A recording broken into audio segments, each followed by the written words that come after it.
Salah kaprah sebagian masyarakat soal keberadaan label BPA free dalam kemasan makanan atau minuman ternyata menimbulkan kekhawatiran tentang isu kesehatan. Dalam studi terbaru, diketahui jika BPA dalam jumlah tertentu dapat diurai oleh tubuh. Tidak hanya itu, unsur kimia yang terdapat dalam banyak kemasan pangan ini ternyata tidak mudah tertransfer dalam produk yang ada di dalam kemasan tersebut. Lalu, apa saja yang perlu diketahui tentang BPA? Ikuti diskusinya dalam editorial review bersama redaktur pelaksana Detik Health. Sementara itu, mengikuti topik yang tengah hangat, Indonesia Detik ini akan bergabung dengan Detik Bali untuk mengulas wacana moratorium pembangunan villa-villa di Pulau Dewata.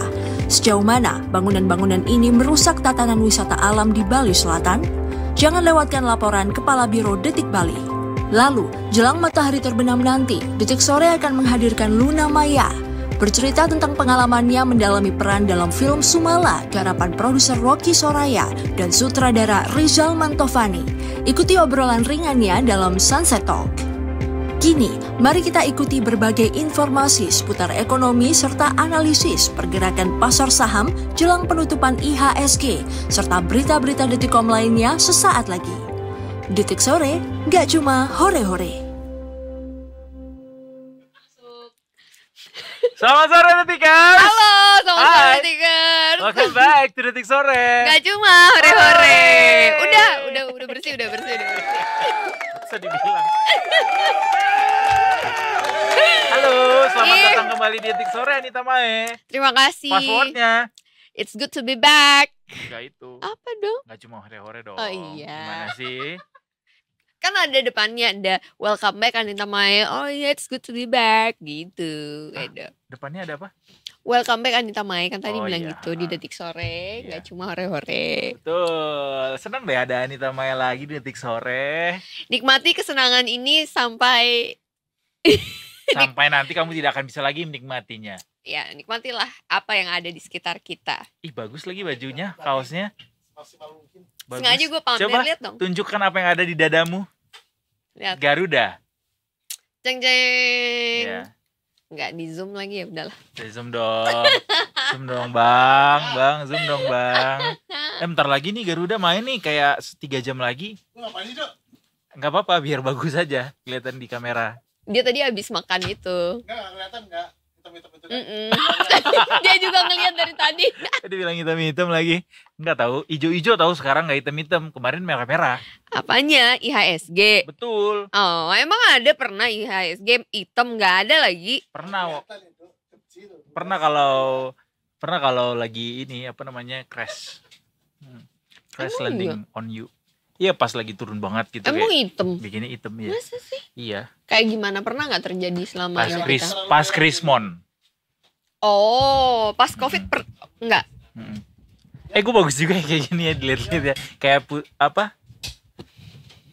Tolong ini, Pria bertopeng gitu.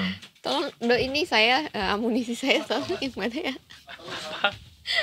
Kayak itu detik pagi semua. Bentar ya guys, bentar ya. Ini ada urusan rumah tangga dikit. Ini apa nih? Katanya ya tiket nonton timnas nanti malam itu yang lawan Australia, tiketnya udah sold out. Even teman-teman media aja yang tadinya dapat jatah gitu, kayak dapat jatah berapa gitu ya, nggak kedapatan jatah gitu karena udah habis semuanya. Teman-teman media. Iya. Gak mungkin teman-teman media kehabisan jatah. Tadi Mas Lukas cerita. Oh, dimakan sama Afif itu jatahnya.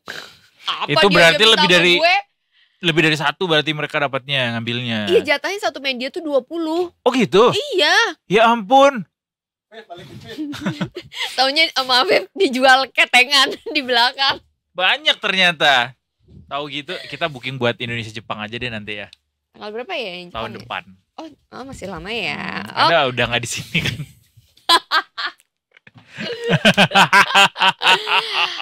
Sudahlah, jangan membahas masa depan yang kita juga tidak tahu kejelasannya seperti apa. Kita bahas yang udah terjadi aja. Betul. Aku sih di momen ini pengen nyanyi lagunya Bernadia. Sialnya hidup harus terus berjalan. Bisa nih. Gimana lagunya? Coba, gue suka lagi lagu itu. Untungnya. Udah gue tahu itu doang. Ini masih berputar. Oh, iya. Ayo. Lanjutin ya. Enggak, kamu aku kasih. Untungnya Bumi masih berputar. Untungnya. Apa lagi? Gua nggak hafal. Gue gak hafal lagi, cuma tahu Nggak itunya hafal. doang. Dan kita tuh biasanya tahu lagu-lagu kayak gitu tuh dari potongan-potongan aja gitu di Reels atau di Iya. TikTok ya gak sih? Karena jadi background yang viral atau background yang trending gitu. Ya betul. Itu mungkin juga dinyanyikan sama seorang direktur utama Bulog. Oh Pak iya Bayu iya iya Krisnamurti. iya. Karena beliau tiba-tiba dapat kabar. Saya digantikan sama Pak Wahyu Suparyono sebagai direktur umum Perum Bulog. Di momen itu mungkin dia kayak, aduh, aku kecewa gitu. Tapi sialnya hidup harus terus berjalan katanya gitu. Apapun keadaannya ya. Gitu. Mungkin mau dibacakan secara lengkap sama Edo. Teasernya tanggung banget tuh, artikelnya udah naik Dok. Oh iya benar, Erick Thohir udah mengganti di Rut Bulog dari yang tadinya Pak Bayu Krisnamurti jadi Pak Wahyu Suparyono. Perombakan ini dilakukan kemarin sore jam 5 sore dan dalam perombakan ini Erick juga menunjuk Marga Taufik sebagai Wakil Direktur Utama dan Sudarsono Harjo Soekarto sebagai Direktur Human Capital. Mendadak aja. Selalu sih kalau pergantian direksi itu dadakan, kayak kita tiba-tiba tahu ada surat pergantian and then dapat itu jadi breaking. Ya. Dadak sih. Kinerjanya gimana sih? Hmm? Yang sebelumnya kinerjanya gimana? Kenapa diganti?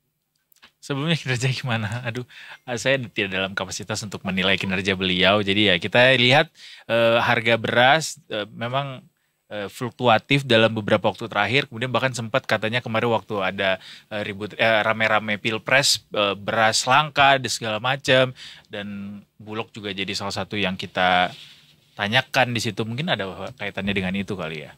Gitu. Atau memang penyegaran aja. Biasanya kalau normatifnya BUMN bilang buat penyegaran lah, rotasi biasa gitu. Kalau BUMN ini nggak mengikuti kayak kabinet gitu ya Dok? Misalnya pergantian presiden atau pergantian kabinet nggak ya? Oh enggak. Oke. Terserah Menteri BUMN-nya. Tapi katanya kabarnya Kementerian BUMN tuh mau dihapus loh. Oh Di serius? kabinetnya Pak Prabowo. And then digantiin sama apa? Udah nggak ada lagi.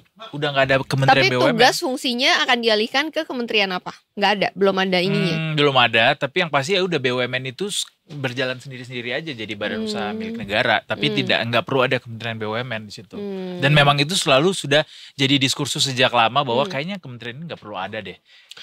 Oh. Karena pada akhirnya ya BUMN kan berjalan sendiri-sendiri aja. Kalaupun ada arahan ya dari presiden aja Iya. atau dari menteri yang lain gitu. Wah berarti kalau jadi say goodbye dong, bye-bye dong jadinya. Sama Kementerian BUMN. Iya. Tapi ada yang Pak Erick Thohir fokus jadi ketua umum PSSI aja. iya, bagus kinerjanya bagus banget. Ini mau ada pemain naturalisasi baru lagi kan? Betul, mes Iya, ya. bener. Kok gue jadi kayak Upin Ipin ya? Betul. Bener. Atau jadi Indra Bekti. Bener. Indra Oh, Bekti oh gitu. iya, bener, Tapi lebih gitu cepat ya. lagi kalau Upin Ipin kan bener. Betul. Kalau Indra Bekti bener. Iya, Itu dia. ya. Lupa saya. Meskipun mengikuti dulu ya. Tapi ngomong-ngomong say goodbye tadi, ada juga yang nggak mau dibilang say goodbye karena kalau say goodbye itu kayak ya udah bye, putus, selesai gitu kan. Oke. Tapi kalau farewell itu kan lebih oke. Farewell adalah ucapan perpisahan yang namanya berpisah maybe Hanya akan ketemu seremonial lagi. aja gitu ya. Seremonial aja.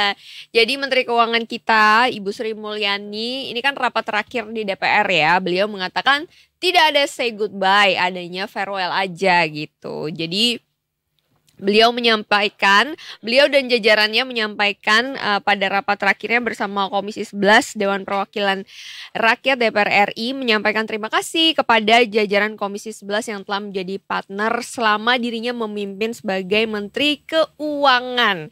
Beliau mengatakan ini adalah merupakan presentasi terakhir saya dengan Pak Wamen dalam rangka kabinet ini dan untuk disiapkan untuk kabinet yang akan datang. Pakai nangis juga nggak beliau? Pak Bas kan Kayaknya kemarin enggak nangis sih. katanya. Iya, sangat terharu ya. Itu ini nggak ada, cuman yang beliau katakan juga terima kasih dan penghargaan kepada Komisi 11 selama ini menjadi partner yang baik. Tidak ada say goodbye, yang ada farewell, katanya begitu, Detikers. Aduh, sedih juga ya Bu Sri Mulyani. Lo kira-kira nanti akan menyampaikan hal yang sama juga gak kayak Bu Sri Mulyani? There's no such say goodbye gitu. There's no Siapa? such goodbye things. Lo Kalau misalnya nanti berpisah gitu, misalnya kita berpisah, are you gonna say the same like what Enggak. Sri Mulyani say? Enggak sih, gue langsung nangis Bombay sih, nggak pakai kata-kata sih kayaknya gue. Bahkan nggak bilang say goodbye lagi ya. Tau-taunya minggu depannya datang sini lagi. Gue getok sih. Kenapa Anda Minggu depannya kesini? kesini lagi guys. Ya begitulah ya. Karena menurut gue ya, jadi mungkin karena memang let's say 10 tahun terakhir ini bahwa dunia digital kita kan memang lagi berkembangnya sangat pesat sekali gitu ya. Jadi ini juga membawa pengaruh juga kepada para menteri kita nih, beberapa menteri yang namanya tuh menonjol banget gitu ya, populer gitu di masyarakat. Sri Mulyani. Ya, Pak Bas Basuki. juga, betul. Ya Pak Erick Thohir of course gitu kan. Jadi beberapa menteri yang misalnya mereka riding the wave dengan digitalisasi ini, akhirnya namanya juga diingat lekat sama masyarakat ya. Betul. Sandiaga Uno. Kan sering tuh kalau ada Betul, viral-viral ya. pasti beliau ikutan. Tapi ada juga kok menteri-menteri yang bukan menteri tapi sering riding the wave sama yang viral-viral. Siapa tuh? Pak Ridwan Kamil. Oh iya. Yang kali ini apa? Kali ini gak tuh? Paling relevan kan beliau sama yang Iya, viral-viral. bener. Kali Tapi ini, salut ya tahu sama tim sosmed beliau ya. bukannya katanya ini sendiri. Operate sendiri. Bukannya ada, nggak mungkin lah, masa sih? Masa Iya. sih sendiri semua Katanya nggak konten ada dan segala admin. macam? Oh bukan admin, tim sosmed. Maksudnya tim yang tim dokumentasi kan pasti ada. Iya, Mungkin iya. planning, konten planningnya seperti apa gitu. Tapi salut lah pokoknya. Speaking intinya. of konten untuk sosmed, yang gue paling kasih tepuk tangan untuk konten sosmed menteri-menteri adalah Pak Prabowo. Karena sangat edgy. Yes. Sangat rapi, kayak isinya tuh fotografi banget bro, Banget, estetik banget. estetik betul. Bahkan postingan si Bobby Kartanegara, kucing beliau itu juga estetik banget. Oh serius? Serius. Kata-katanya, dari kata-katanya kan biasanya kita kalau konten perkucingan tuh pasti dengan vibes yang lucu-lucu. Ini enggak, jadi adminnya tuh bener-bener menyuarakan hati Bobby kayaknya. Menatap akhir pekan dengan tegas. Iya kan? Panggilan Balasannya sayangnya juga- apa kalau gini? Iya kan? Iya, tidur Iya. lagi dong kalau masih ngantuk, kecuali kamu orang dewasa. Karena Iya. kamu harus kerja ya. Bener. Jangan tidur terus. Kalau jangan tidur lagi, Beda ya. ya kalau bicara soal say goodbye tadi Bu Sri Mulyani, benar kata orang-orang bijak, easy come easy go. Itu orang bijak apa Bruno Mars sebenarnya yang ngomong itu ya? Gimana lagunya? Tadi lo udah mau nyanyi. Besok dia konser tuh. Ada yang goodbye, ada yang justru bergabung. Ya Yaitu dong, AP1 dan pasti. juga AP2. Jadi misalnya selama ini kita tahu bahwa operator bandara di Indonesia itu ada 2, namanya Angkasa Pura 1 yang dan juga Angkasa Pura 2. Nah, sekarang digabung jadi 1, jadi Angkasa Pura Indonesia. Yes, bergabung menjadi Angkasa Pura Indonesia. Betul, jadi API dong ya. Akademi Pelawak Indonesia. Beda. Penggabungan ini diresmikan sama Menteri BUMN Erick Thohir dan juga Menteri Perhubungan Budi Karya Sumadi. Dengan penggabungan ini diharapkan berbagai bandara mendapat perhatian yang sama baiknya dengan Bandara Suta dan Kuala Namu katanya begitu. Sebagai mungkin salah satu percontohan ya dari masing-masing wakil dari AP1 dan juga AP2 begitu. Jayapura, Banda Aceh dan segala macam mesti mendapatkan perhatian sama baiknya dengan Soekarno-Hatta dan Kuala Namu. Dan ini juga ditegaskan sama Pak Erick Thohir bahwa dengan adanya penggabungan 2 perusahaan ini dijamin tidak akan ada PHK katanya begitu. Karena biasanya kalau ada yang gabung-gabung tuh perusahaan ada yang namanya efisiensi biasanya. Tapi katanya dijamin tidak ada PHK, justru katanya ada pengembangan terkait dengan penggabungan tersebut. Oh, Amin. bagus dong. Mudah-mudahan. Jadi Yes. bagus secara perusahaan, bagus juga tidak ada PHK. That's it. Ya, kalau ngomongin bandara, menurut lo bandara yang pas lo take off atau landing bagus itu ada nggak? Sentani. Sentani iya sih. Sentani cakep banget. Dari atas Sentani Jayapura. Jayapura. Jadi dari atas tuh bisa langsung lihat ini Danau Sentani itu. Iya bener. Bahkan pas kita lewat menuju ke bandaranya juga ngelewatin danau itu. Tapi nggak bisa kelihatan tambang Freeport ya dari situ ya. Nah nggak tahu deh saya posisinya Karena di mana beda itu. tempat. Beda tempat. Oke. Kita harus menyapa nih Siapa? seseorang yang sudah menunggu di ujung. sudut hariku ada Ade Cynthia, Brigadir Ade Cynthia yang akan kembali di Detik Sore. Selamat sore Brigadir Ade. Halo, selamat sore semua. Selamat sore. Let me guess where you at. Sekarang lagi ada di, kehalangan lagi nih sama Mike, Sudirman. Karena ada lintasan sepedanya. Bener nggak Brigadir Ade? Bukan, di Dewi Sartika, Jakarta Jauh Timur. Ngomong-ngomong kalau yang jadi penandanya adalah jalur sepeda, Jakarta itu banyak jalur Lagi sepedanya. udah banyak ya sekarang udah ya. lumayan banyak jalur sepedanya.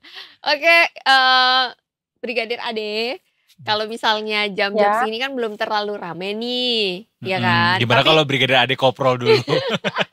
Enggak dong. Iya. Tapi nanti sore kan, nanti sore bakalan ada itu tuh, nanti malam akan ada timnas main gitu.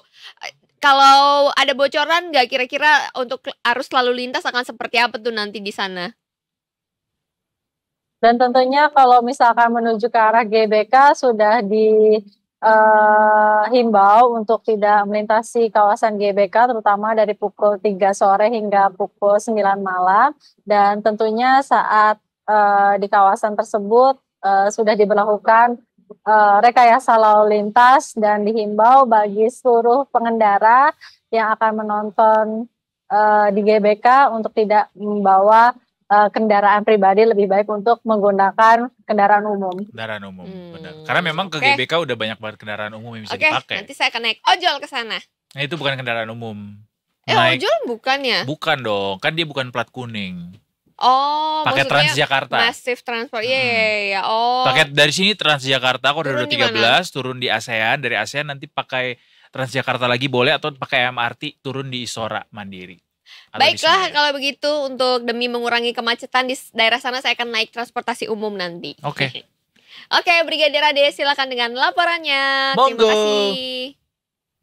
Baik, terima kasih Edo dan Mae. Selamat sore Detiker. Saat ini saya berada di kawasan Dewi Sartika, Jakarta Timur, di mana kondisi arus lalu lintas pada sore hari ini, terutama dari arah PGC yang akan menuju ke arah Halim ataupun Semanggi. Arus lalu lintas di kawasan ini terpantau masih kondusif lancar dan kecepatan kendaraan pun masih dapat melaju dengan kecepatan normal.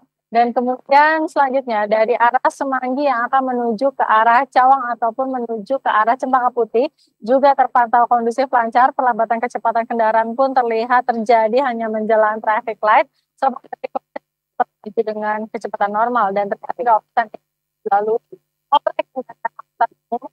pengguna angkutan umum untuk tidak mengetem terlalu lama di bahu jalan dikarenakan dapat mempersempit laju kendaraan yang dapat berimbas kemacetan. Dan harap bagi kendaraan roda 2 untuk tidak memarkirkan kendaraan Anda di trotoar jalan ataupun menjadikan trotoar jalan sebagai lajur kendaraan Anda. Dan harap juga bagi kendaraan roda 2 untuk tetap menggunakan helm baik jarak dekat ataupun jauh.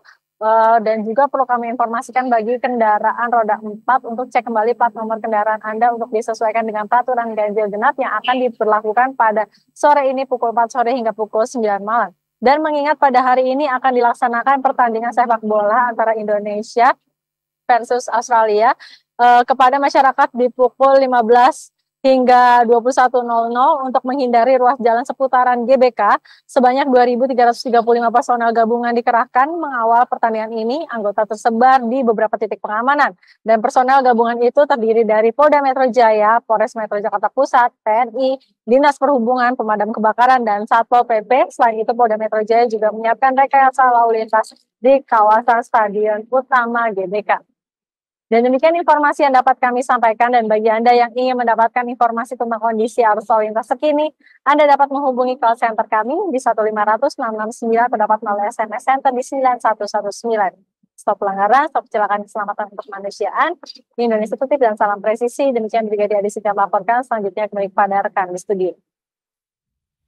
Terima kasih Brigadir Ade atas Yes. laporannya, keren sekali. Ya. Tapi sebelum kita berpisah, kita pengen nanya dulu ke Brigadir Ade. Sekali Apa lagi, tuh? satu lagi. Brigadir Apa Ade tuh? punya teman yang pick me nggak?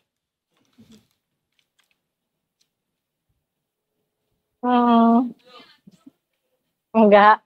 Nggak punya kayaknya ya. Kalau sampai Brigadir Ade punya teman pick me, apa yang Brigadir Ade akan lakukan? Iyain aja. Iyain aja. Nggak di unfriend ya? Tetap mau jadi temennya? Menjadi teman sama Jadi siapa aja teman, kayaknya ya. iya, mungkin teman dekat enggak. Gitu. oke. Siap. Terima kasih banyak untuk jawabannya Brigadir Ade dan juga laporannya tentunya. Terima kasih. Selamat bertugas kembali. Yes. Selamat bertugas semua. Iya, yang semangat dong Brigadir Ade. Semangat Ye, ye, dong, ye. yang semangat dong.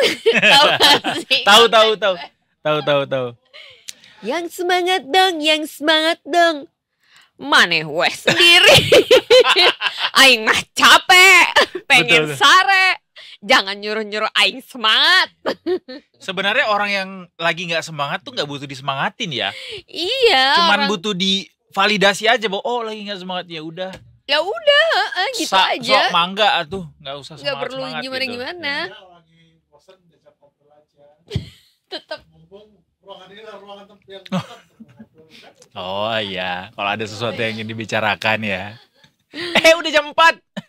Masa? Udah jam 4. Ih, nggak Artinya terasa banget. Kita sangat menikmati waktu nah, di sini loh. baru saja mencontohkan itulah yang namanya pick me ya. Ini nggak berasa banget. Oh enggak, bukan dong. Itu bukan pick Itu me bukan pick dong. me? Bukan. Oh, beda lagi ya. Itu sarkas.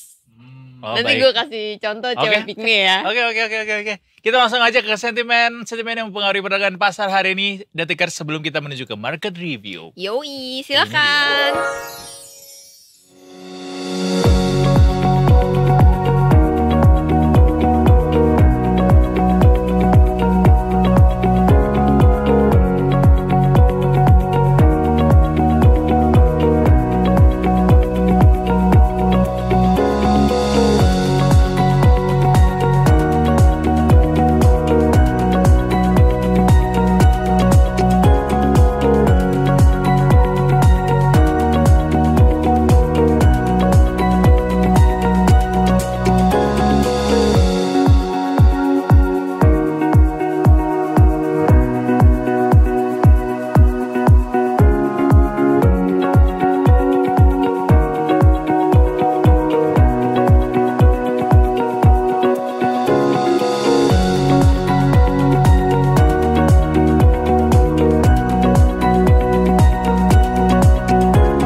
Welcome back, masih di Detik Sore Detikers. Ya, dan kita udah masuk ke jam 4 sore, artinya kita harus tutup perdagangan pasar hari ini. Di mana perdagangan pasar kita melonjak tinggi. Melambung jauh.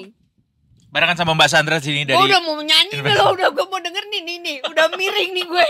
Oh, udah mau gini Udah mau tadi ya? gini. Iya. Edo. Kita nyanyi nanti yang Bayang Ilusi aja boleh nggak? Aku lebih suka lagunya yang Bayang Ilusi. Ya Gimana udah. Mas Yensa? Serah Edo deh. Yang mana ya itu ya? Ada Mbak Sandra dari investasiku di sini. Detikers akan bahas Yeay. market review barengan sama kita. Dia tepuk tangan sendiri loh. Makasih. Tolong dong Edo. Telat nih. Apa gunanya itu sound effect ada di situ, tapi kamu tidak memberikan tepuk Maaf tangan. deh, tapi kan hari ini semestinya semua orang sedang bersyukur, bersukaria karena hari ini Iya IHSG sih. kembali lagi menyentuh rekor all time Iya. high. Yes. Betul. Iya ya, all time high-nya Walaupun ditutupnya 7761. Tadi all time high-nya 7764. 64, Iya, beda dikit ya. 3 poin. Udah ngecek udah berapa 0,3. untungnya hari ini? Belum. Ya, keburu ini lagi nanti turun lagi. Keburu ini orang-orang pada jual terus Mm-mm. jadi drop gitu ya. Ya nggak apa-apa, nanti saya cek. Ya nggak apa-apa, saya punya banyak uang kok. Gitu. Mbak Sandra, ini kenapa IHSG bisa sangat moncer? Padahal kemarin Mbak Sandra sempat bilang sepertinya Iya, kemungkinan pelemahan. akan konsolidasi melemah Iya, gitu ya, betul. karena akan ada profit taking lanjutan gitu. Betul. Lalu Ternyata investor tuh malah merespon positif yang data indeks kita kemarin itu loh. Indeks konsumen yang kepercayaan konsumen semakin meningkat. Terus kemudian cadangan devisa kita yang naik. Responnya itu positif. Ditambah Amerika sekarang masih menunggu yang data inflasi ya. Mm-mm. Yang itu. Jadi euforianya tuh mereka kayaknya suku bunga fix ini. Bulan ini akan di-cut gitu. Makin dekat ke penurunan suku bunga. Betul. Tanggalnya, tapi masih ini ya, kalau lihat dari CME Fed Watch Tool katanya probabilitas pemotongan sebesar 50 basis point itu berada di 27%. Iya. Setelah sempat melonjak di atas 50%. Jadi lebih ke 25 nih Mbak sekarang. Sepertinya lebih ke 25 karena data kemarin yang udah muncul yang data Amerika yang udah inflasi tahunan ya sama PPI-nya. Bukan data yang manufaktur sama data yang ketenaga kerjaan itu sebenarnya walaupun masih belum sesuai konsensus, cuman membaik gitu. Jadi sepertinya Fed nggak perlu hard landing gitu, cut harus 50 basis point, udah bisa soft landing 25 gitu. Jadi sekarang tuh masih fokusnya adalah menanti data yang minggu ini, inflasi dan PPI ya, Producer Price Index gitu. Oke. Dan hari ini juga ya volumenya asing sudah ketahuan kah? Asing berapa? Belum ya, 10 yang pasti lagi transaksi perdagangan hari ini 10,7 triliun adalah kayak ya rata-rata lah ya 10,7 ya. Kemarin kan merah di 9 ya, transaksinya 9 triliun. Sekarang lebih tinggi dan volumenya lumayan besar untuk hari ini. Makanya harganya all time high kembali. Ini tinggal 30 ding. Tapi tidak 239 poin lagi menuju ke 8.000 ya. Betul. Dan ini kalau misalnya dia masih terus bertahan di atas mana nih ya 7.680 dia akan naik. Sepertinya terus, akan naik lagi. Iya. Kalau udah segini naiknya. Iya. Tapi sebenarnya sih harusnya minggu-minggu ini minggu-minggu agak berhati-hati ya harusnya ya. Karena kan udah 2 minggu rally. Tapi ternyata investor asing berkata lain nih, mereka tetap masuk. Iya, bukannya ke katanya sentimennya justru investor akan makin wait and see menuju ke hari pemangkasan suku bunga itu, which is kemarin Mbak Sandra bilang tanggal 19 ya Mbak ya, 9 hari lagi. Jadwalnya tanggal 19 Ini yang September. bikin mereka sangat confidence beli sampai bisa all time high lagi apa Mbak? Dari dalam negeri sendiri ada nggak? Kalau dari dalam negeri sih yang baru kemarin aja sih yang kita data cadangan devisa kita yang tertinggi di antara sebelum-sebelumnya.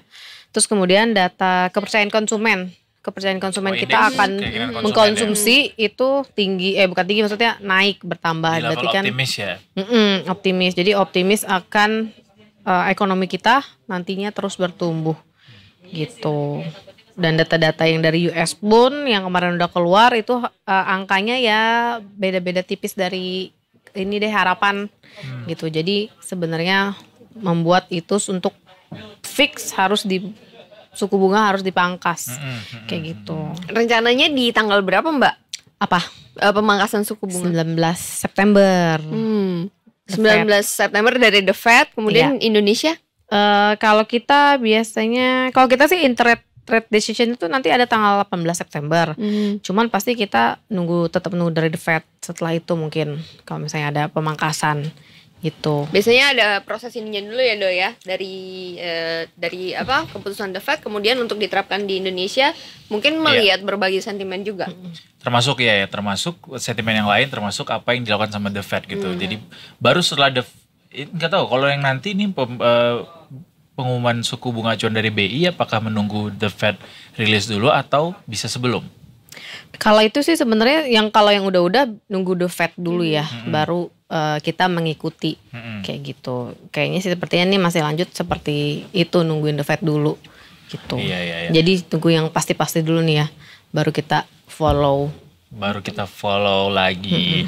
Jadi 19 September itu adalah hari di mana pengumuman bunga The Fed itu apakah turun 50 atau 25 gitu ya. Betul. 20 September itu hari Jumat. Kalau 21 September itu saatnya kita bernyanyi. Do you remember 21st night September? Oh iya. Benar. Udah cukup sampai situ aja. Silakan dilanjutkan.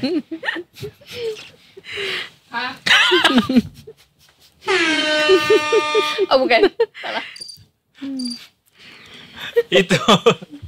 Jadi kalau misalnya let's say lah nih Mbak, kita asumsikan ya bahwa tanggal 19 nanti tuh The Fed akan pangkas bunga acuan. Misalnya 25 lah bilang kalau memang Amerika tidak hard landing.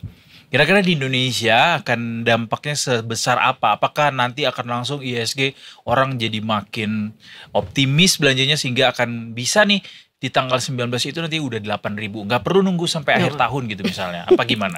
Optimis sekali berarti ya. Iya, itu 8.000. Kan nggak Mbak tapi 8.000?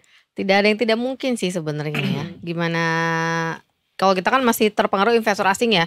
Nah gimana investor asingnya semakin banyak dia taruh di IHSG semakin besar peluangnya IHSG itu bakal naiknya kenceng. Betul. Gitu. Ya kalau dari sekarang sih sebenarnya udah dilihat ya sektor finance udah mulai naik tuh, properti juga udah mulai. Terus kemudian teknologi hari ini aja teknologi naiknya tinggi ya. Sektor teknologi gitu ini. Agak takut lagi kalau naik. ambil teknologi.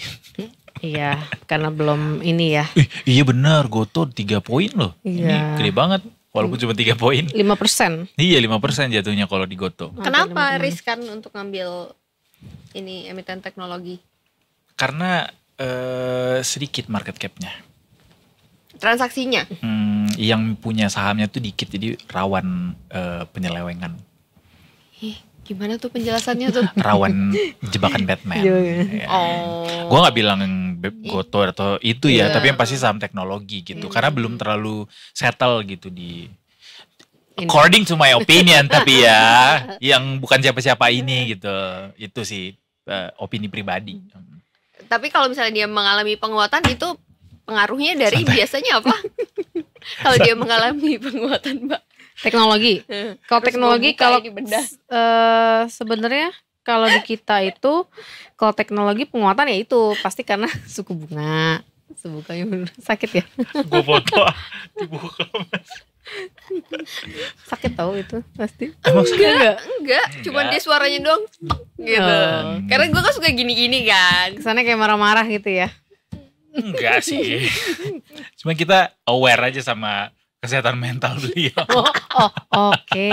Kalau udah takut kalau ngomongin kesehatan mental nih. Iya. Jangan gitu dong.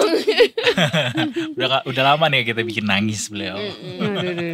Itu kalau bikin aku nangis, dikit-dikit nangis, dikit-dikit nangis. Bahas apa nih yang bisa bikin nangis? Udah kita bahas. Kita bahas indeks keyakinan konsumen RI aja. Ya, boleh boleh, ya. boleh. Nah, gimana Apa? tuh ceritanya? Kalau dari beritanya, kalau dari sentimennya nih, kalau BI melaporkan indeks keyakinan konsumen di Agustus ini itu ada di level yang optimis 124.4 Naik ya. gitu ya. Agustus kemarin dong. Oh iya udah bulan September Iya, lupa sekarang lagi September. gue. Baru nyanyiin. Iya baru nyanyiin. Do you remember? Lagi. Terus gue udah kekirin nih, gue mau begini-begini Udah nih. di remember aja. Males. Ya jadi gimana tuh Mbak? Optimis di bulan kemarin, di bulan ini meningkat gitu ya? Iya, sebenarnya kalau misalnya dilihat dari Agustus sudah meningkat, apalagi semenjak itu ya, apa sih Lebaran, berarti kan Agustus.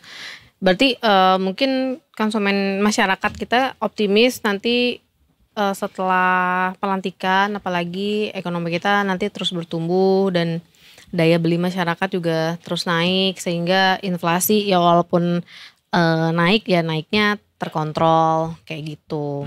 Ya berharap everything is okay ya, ekonomi kita terus bertumbuh dan kan karena dampaknya juga ke kita kan. Ekonomi tumbuh, inflasi tapi terkendali. Iya, jadi betul. Kayak uang kita makin banyak tapi harganya nggak makin mahal. Iya, naiknya tuh nggak terlalu drastis gitu, naik tapi kita sanggup gitu beli. Naik tapi sanggup.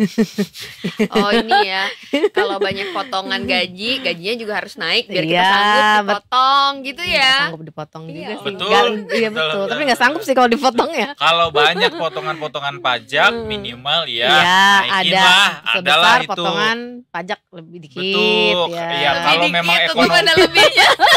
kalau memang ekonomi tumbuh ya naikin lah, kita nggak cuma Iya. UMR aja yang naik tapi naikin gajinya Iya, gitu betul, ya kan. betul. Oke, baiklah. Mari kita sama-sama berdoa semoga ekonomi bisa Betul. tetap tumbuh di atas 5%, bahkan sesuai dengan janji Pak Prabowo. Berapa tuh? 8% Wow. katanya dia pengen ya kan. Semoga. Iya. Baik. Terima kasih banyak Bos Sandra. Thank you Mbak Sandra, kita ketemu Iya. lagi besok. Iya, besok Iya, kita ketemu besok. lagi ya. Oke, kalau Masih. gitu. Masih bersama Market Mbak Sandra Review. besok nonton Bruno Mars nggak? Enggak. Mau nonton Maroon 5 nggak? kapan? Map jual tiket. Enggak, Calo. kalau nyari tiket timnas bisa sama aku. Calo sekarang. Oh, Calo. media yang 20 itu Anda yang nyimpan. Kita sama-sama Afif. Kerja sama kalian ya, kartel tiket ya. Yoi. Ini apa tuh istilahnya bandar? Beda sama Beda Oh. kartel. Kalau Ya, bandar mereka Mas berkongsi. Andra. Bandar Mas Andra yang punya duit banyak. Oke. Oke. Jangan dong. Terima kasih ya Mbak Oke. Sandra ya. Terima Kita kasih ketemu lagi sama-sama. besok. Detikers, Oke. semoga ini berguna untuk Detikers ketahui ya kalau memang yang suka Berguna lah. yang suka Investasi. jajan-jajan investasi. Iya. gitu Jajan-jajan kan. saham. Jajan saham. Oke. Oke. Abis ini kita ketemu di editorial review ya Detikers. Yes. Jangan kemana-mana, masih tetaplah bersama kami. Di Detik Sore. Gak cuma hore-hore. Mana gak ada gini-gini sih. Kita udah ada ininya sekarang. Otomatis.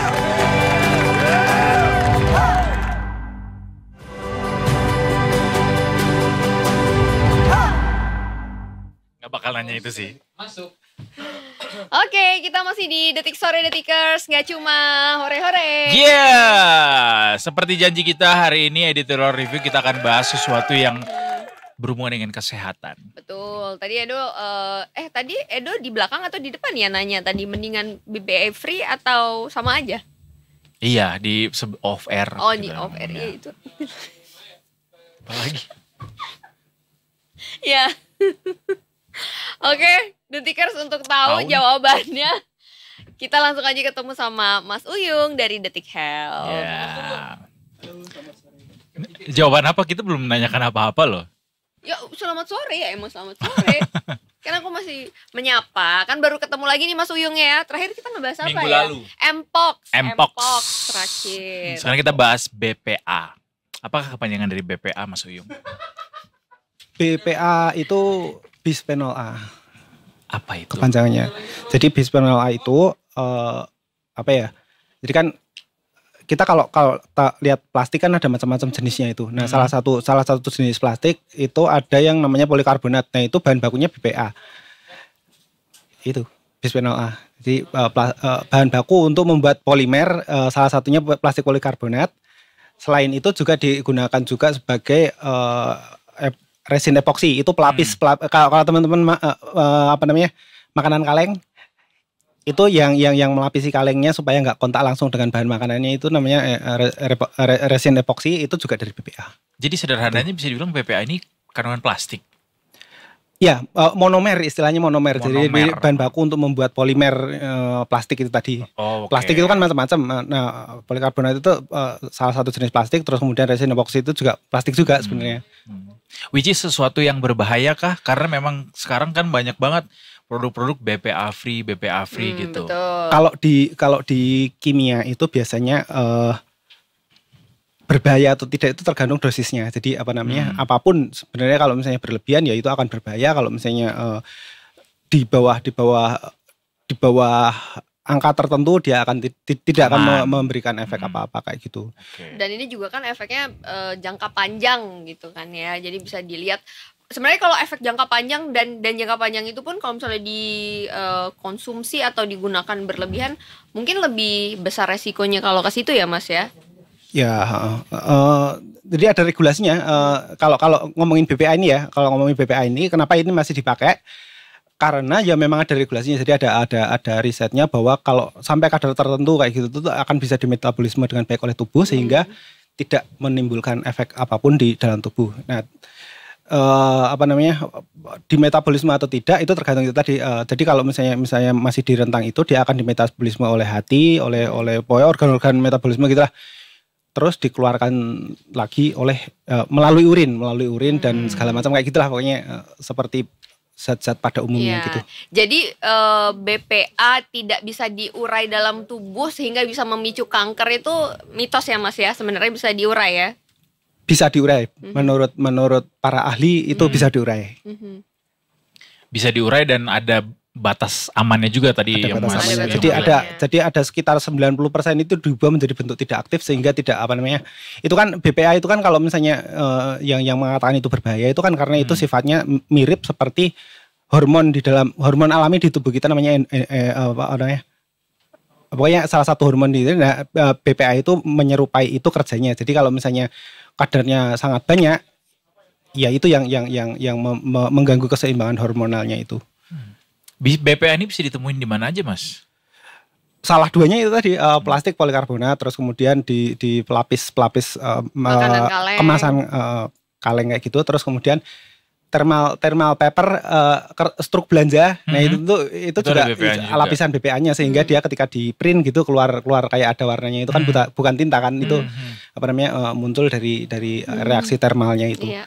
Terus apa namanya peralatan yang casing alat elektronik gitu itu kan juga dari BPA juga. Sebenarnya kayak di mana-mana di semua sekitar kita tuh pasti ada mengandung BPA-nya. itu ya Mas ya. Ada dari apa namanya bisa dibilang kan paparan BPA itu tidak terhindarkan, yang bisa dikontrol adalah dosisnya. Jadi apa namanya takaran kamu terpapar itu maksimal dalam sehari berapa kayak gitu tuh, itu yang bisa dikontrol. Tapi kalau misalnya sama sekali menghindari BPA akan sangat susah karena pemanfaatannya luas banget. Jadi hampir nggak ada barang-barang yang kita temui seharian nggak ada BPA-nya kayak gitu susah. Ya, tapi dalam konteks mengkontaminasi tubuh itu kan artinya si kandungan BPA ini akan harusnya masuk ke tubuh gitu ya Mas ya. Iya. Kayak misalnya makanan plastik, makanan kaleng terus langsung dipanaskan dengan kemasannya gitu kan. Terus atau mungkin menggunakan botol plastik yang terkena sinar matahari langsung. Ya itu istilahnya migrasi. Jadi itu kan ada di kemasan makanan. Nah ketika kemasannya itu rusaknya baik karena pemanasan, karena dibuatnya memang tidak sesuai standar segala macam kayak gitu. Nah itu bisa lepas masuk ke makanan terus kemudian tertelan. Kalau paparan BPA-nya sendiri nggak cuma dari itu. Jadi di lingkungan juga ada gitu loh. Maksudnya bisa masuk lewat pernapasan, lewat permukaan kulit segala macam kayak gitu. Itu juga paparan lewat jalur itu juga terjadi. Nah, yang lewat makanan itu tadi apa namanya yang dikontrol adalah gimana supaya tidak lepas gitu. Nah, ada standarnya kan, ada SNI segala macam kayak gitu supaya memastikan supaya BPA yang sudah jadi plastik itu tetap menjadi plastik, jadi nggak lepas jadi. Itulah yang pada akhirnya jadi definisi BPA free. BPA free beda lagi. Jadi kalau BPA free itu biasanya untuk plastik-plastik yang memang tidak dibuat dari BPA. Jadi selain polikarbonat. Berarti memang nggak ada kandungan BPA-nya? Nggak ada kandungan BPA-nya. Oh gitu. Mendingan berdamai dengan BPA ada di sekitar kita asalkan kita masih dalam batas aman, atau BPA free aja sekalian gitu? Tergantung tujuannya. Ambil contoh ini apa namanya, botol-botol minum untuk bayi. Untuk bayi itu kan kita butuh pemanasan untuk sterilisasi. Mau tidak mau harus BPA free karena BPA nggak bisa dipanasin, kalau dipanasin rusak gitu.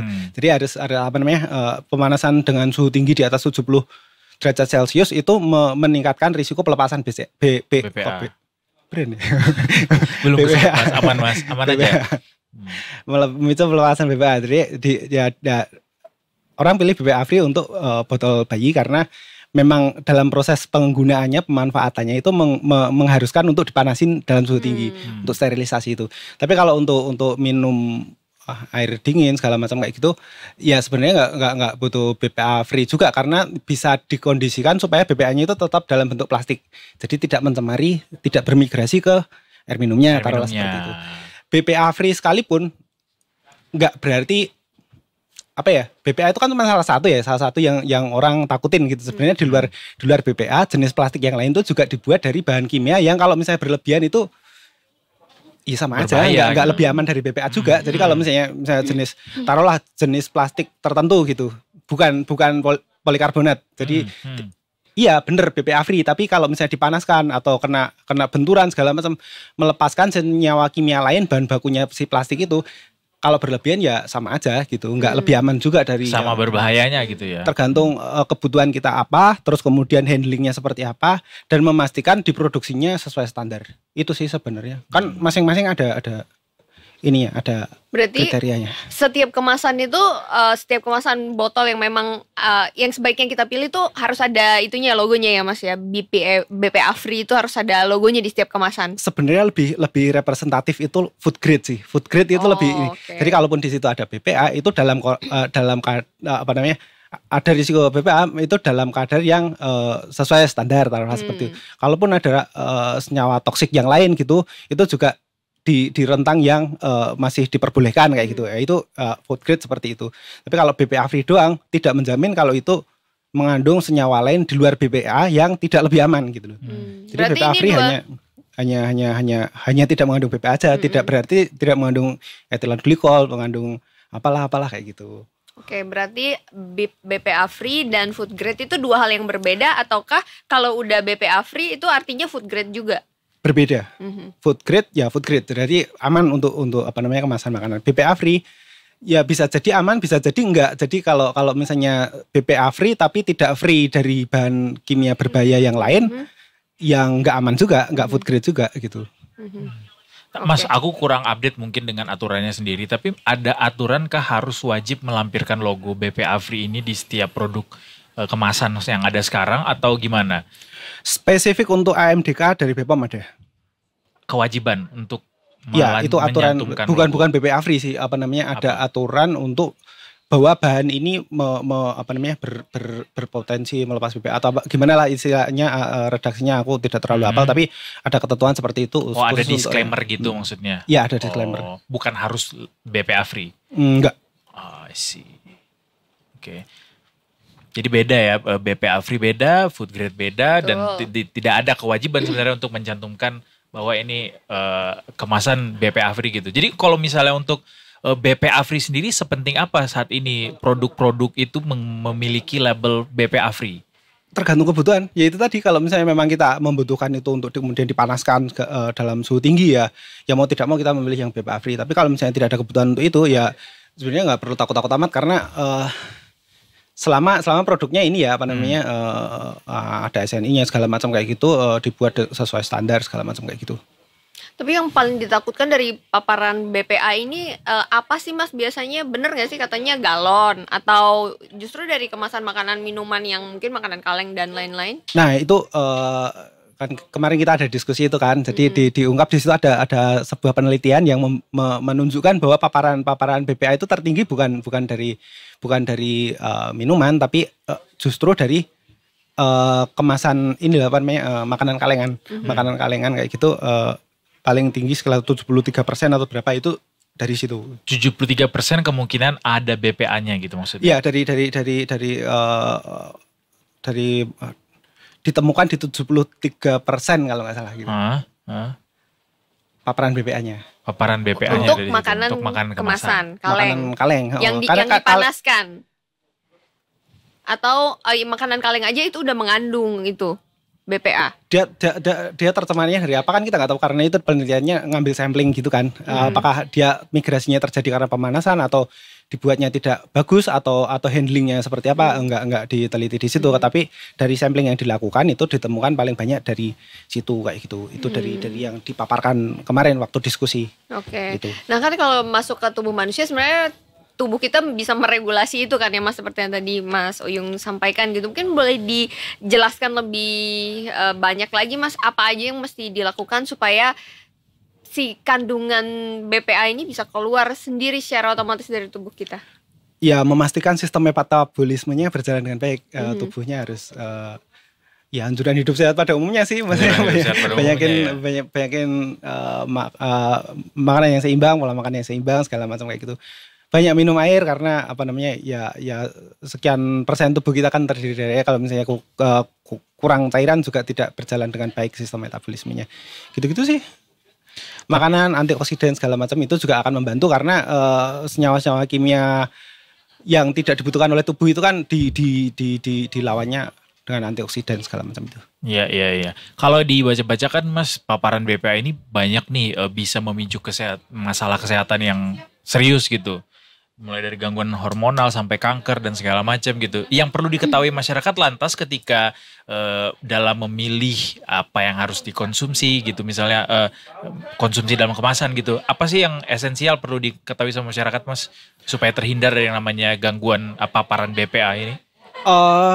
Harus tahu sifatnya itu tadi sih. Kalau menurutku, kalau misalnya tahu sifatnya bahwa itu bisa risiko migrasinya risiko terjadinya migrasi itu ketika dipanaskan, ya hindari pemanasan segala macam kayak gitu sih. Kalau misalnya kita tahu handlingnya seperti apa, harusnya sih nggak ada masalah. Jadi bahaya BPA ini mengintai sebenarnya di masyarakat ya, dengan banyaknya sekarang produk kemasan. nggak mau nakut-nakutin ya, maksudnya Iya, kalau iya, iya. misalnya memang itu tidak terhindarkan, kan ada regulasinya yang mengatur maksimalnya berapa sih, maksudnya produk itu boleh memanfaatkan BPA itu dengan jaminan ini kalau misalnya lepas itu nggak lebih dari sekian kayak gitu loh. Nah selama itu comply dengan aturan itu harusnya ya nggak ada masalah. Jadi ya controlling dari BPOM segala macam kayak gitu fungsinya mereka. Gitu. Kalau dari kita ya dari sebagai konsumen gitu kan, ya cukup tahu bahwa ini tidak boleh di makanan kaleng langsung dipanaskan sekaleng-kalengnya gitu tuh.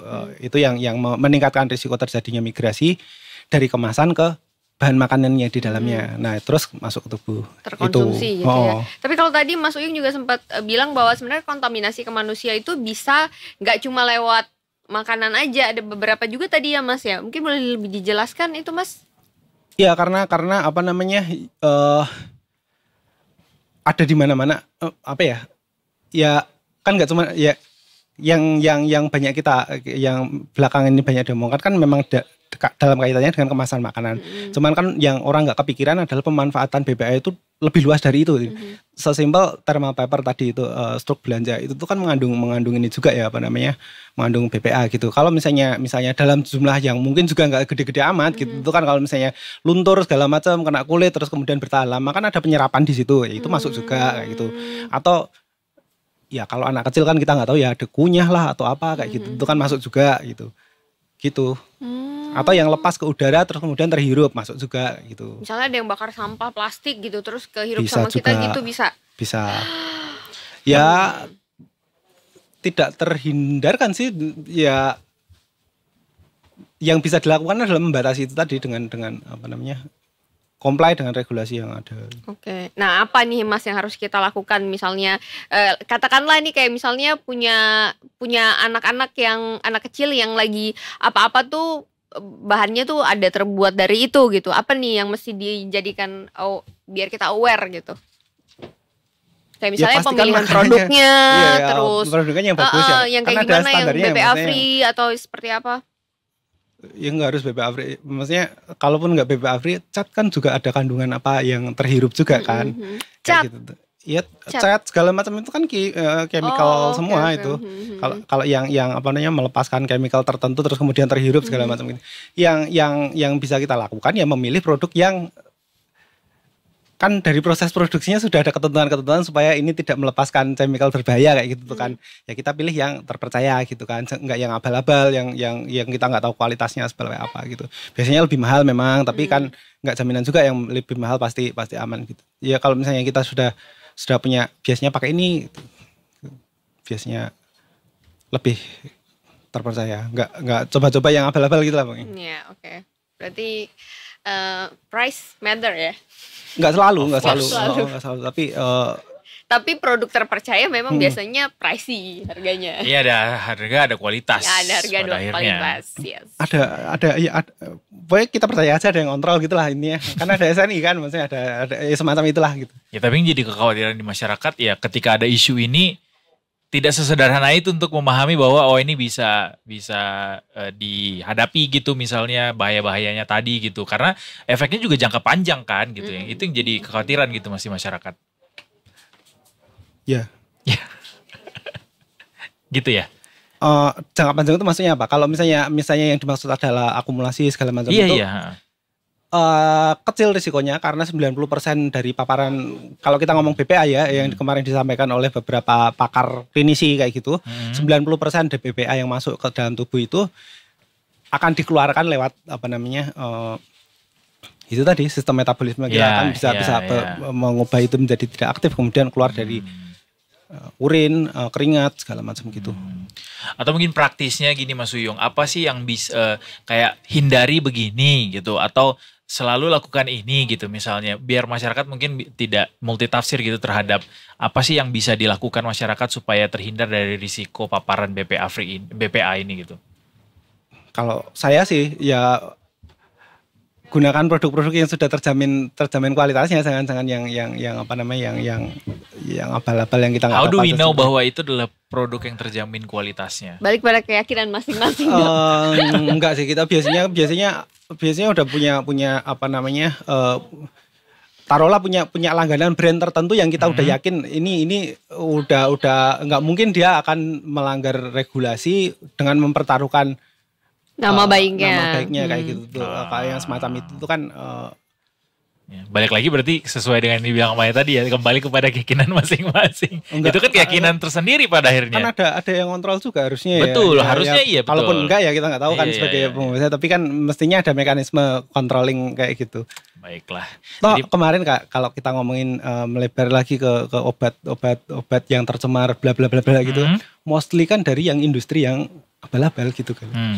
Ya walaupun dapat izin edar segala macam, tapi udah ada track record dia bermasalah gitu. Mostly dari industri yang seperti itu. Jadi kalau misalnya yang perusahaan tertentu yang sudah punya nama besar, kecil kemungkinan itu produk bermasalah itu keluar dari brand yang seperti itu. Gitu. karena konsekuensinya besar sekali ya dengan Iya, brand besar yang dia miliki gitu ya. Dan biasanya dia nggak cuma satu produk saja kan. Kalau misalnya satu bermasalah, yang lain akan terdampak gitu. Jadi dia nggak akan, kalau kita meyakini sih tidak akan berspekulasi dengan seperti itu. Gitu. Semoga ya. Oke, itu yang kita yakini. Terima kasih banyak Mas Uyung. Saya jadi tahu BPA itu ternyata ada di mana-mana. Dan kadarnya sebenarnya yang penting bagaimana kita bisa berdamai gitu dengan kadar yang ada. Sehingga kita bisa memitigasi risikonya dengan mengkonsumsinya dengan sebaik mungkin sesuai batasnya. Dan yang paling penting itu tadi kata Mas Uyung, menjaga kesehatan secara umum itu bisa mungkin terdengar simpel ya, menjaga kesehatan, tapi ternyata itu bisa membantu metabolisme kita untuk mengeluarkan kandungan BPA yang ada di dalam tubuh kita yang mungkin secara tidak sengaja terkonsumsi atau kita terkontaminasi. Ada larutan-larutan yang bisa memperlancar mengeluarkan BPA dari dalam tubuh nggak Mas? Digelontar. Nggak ada ramuan herbalnya. Kecukupan cairan itu vital banget sih. Maksudnya selain menjaga fungsi tubuhnya berjalan sesuai sebagaimana seharusnya gitu, itu juga membantu beberapa senyawa toksik itu kan larut air juga kan, jadi lebih gampang dikeluarkan gitu sih. Ya benar digelontor gitu. Oke deh, terima kasih banyak Mas Uyung sekali lagi. Kita akhiri sesi editorial review sore ini dengan beralih ke sesi selanjutnya. Kita habis ini mau menuju ke Bali. Yes, kita akan ngobrol-ngobrol lagi dengan teman-teman kita dari Detik Bali nanti ya. Oh bukan, kita ke Bali. Pengennya gitu. Mau. Ada sponsor nggak Mas? Ada sponsor nggak? Kalau Kita ada sponsor kosongin kita- jadwal nih. Kalau ada sponsor gue perpanjang nih. Oh gitu. Oh parah banget. Gitu sekarang. Baiklah kita tutup saja sesi ini. Habis ini kita bully Anita Mae. Saat lagi Yaudah. Detikers di Detik Sore tetap Gak cuma bersama kami. hore-hore.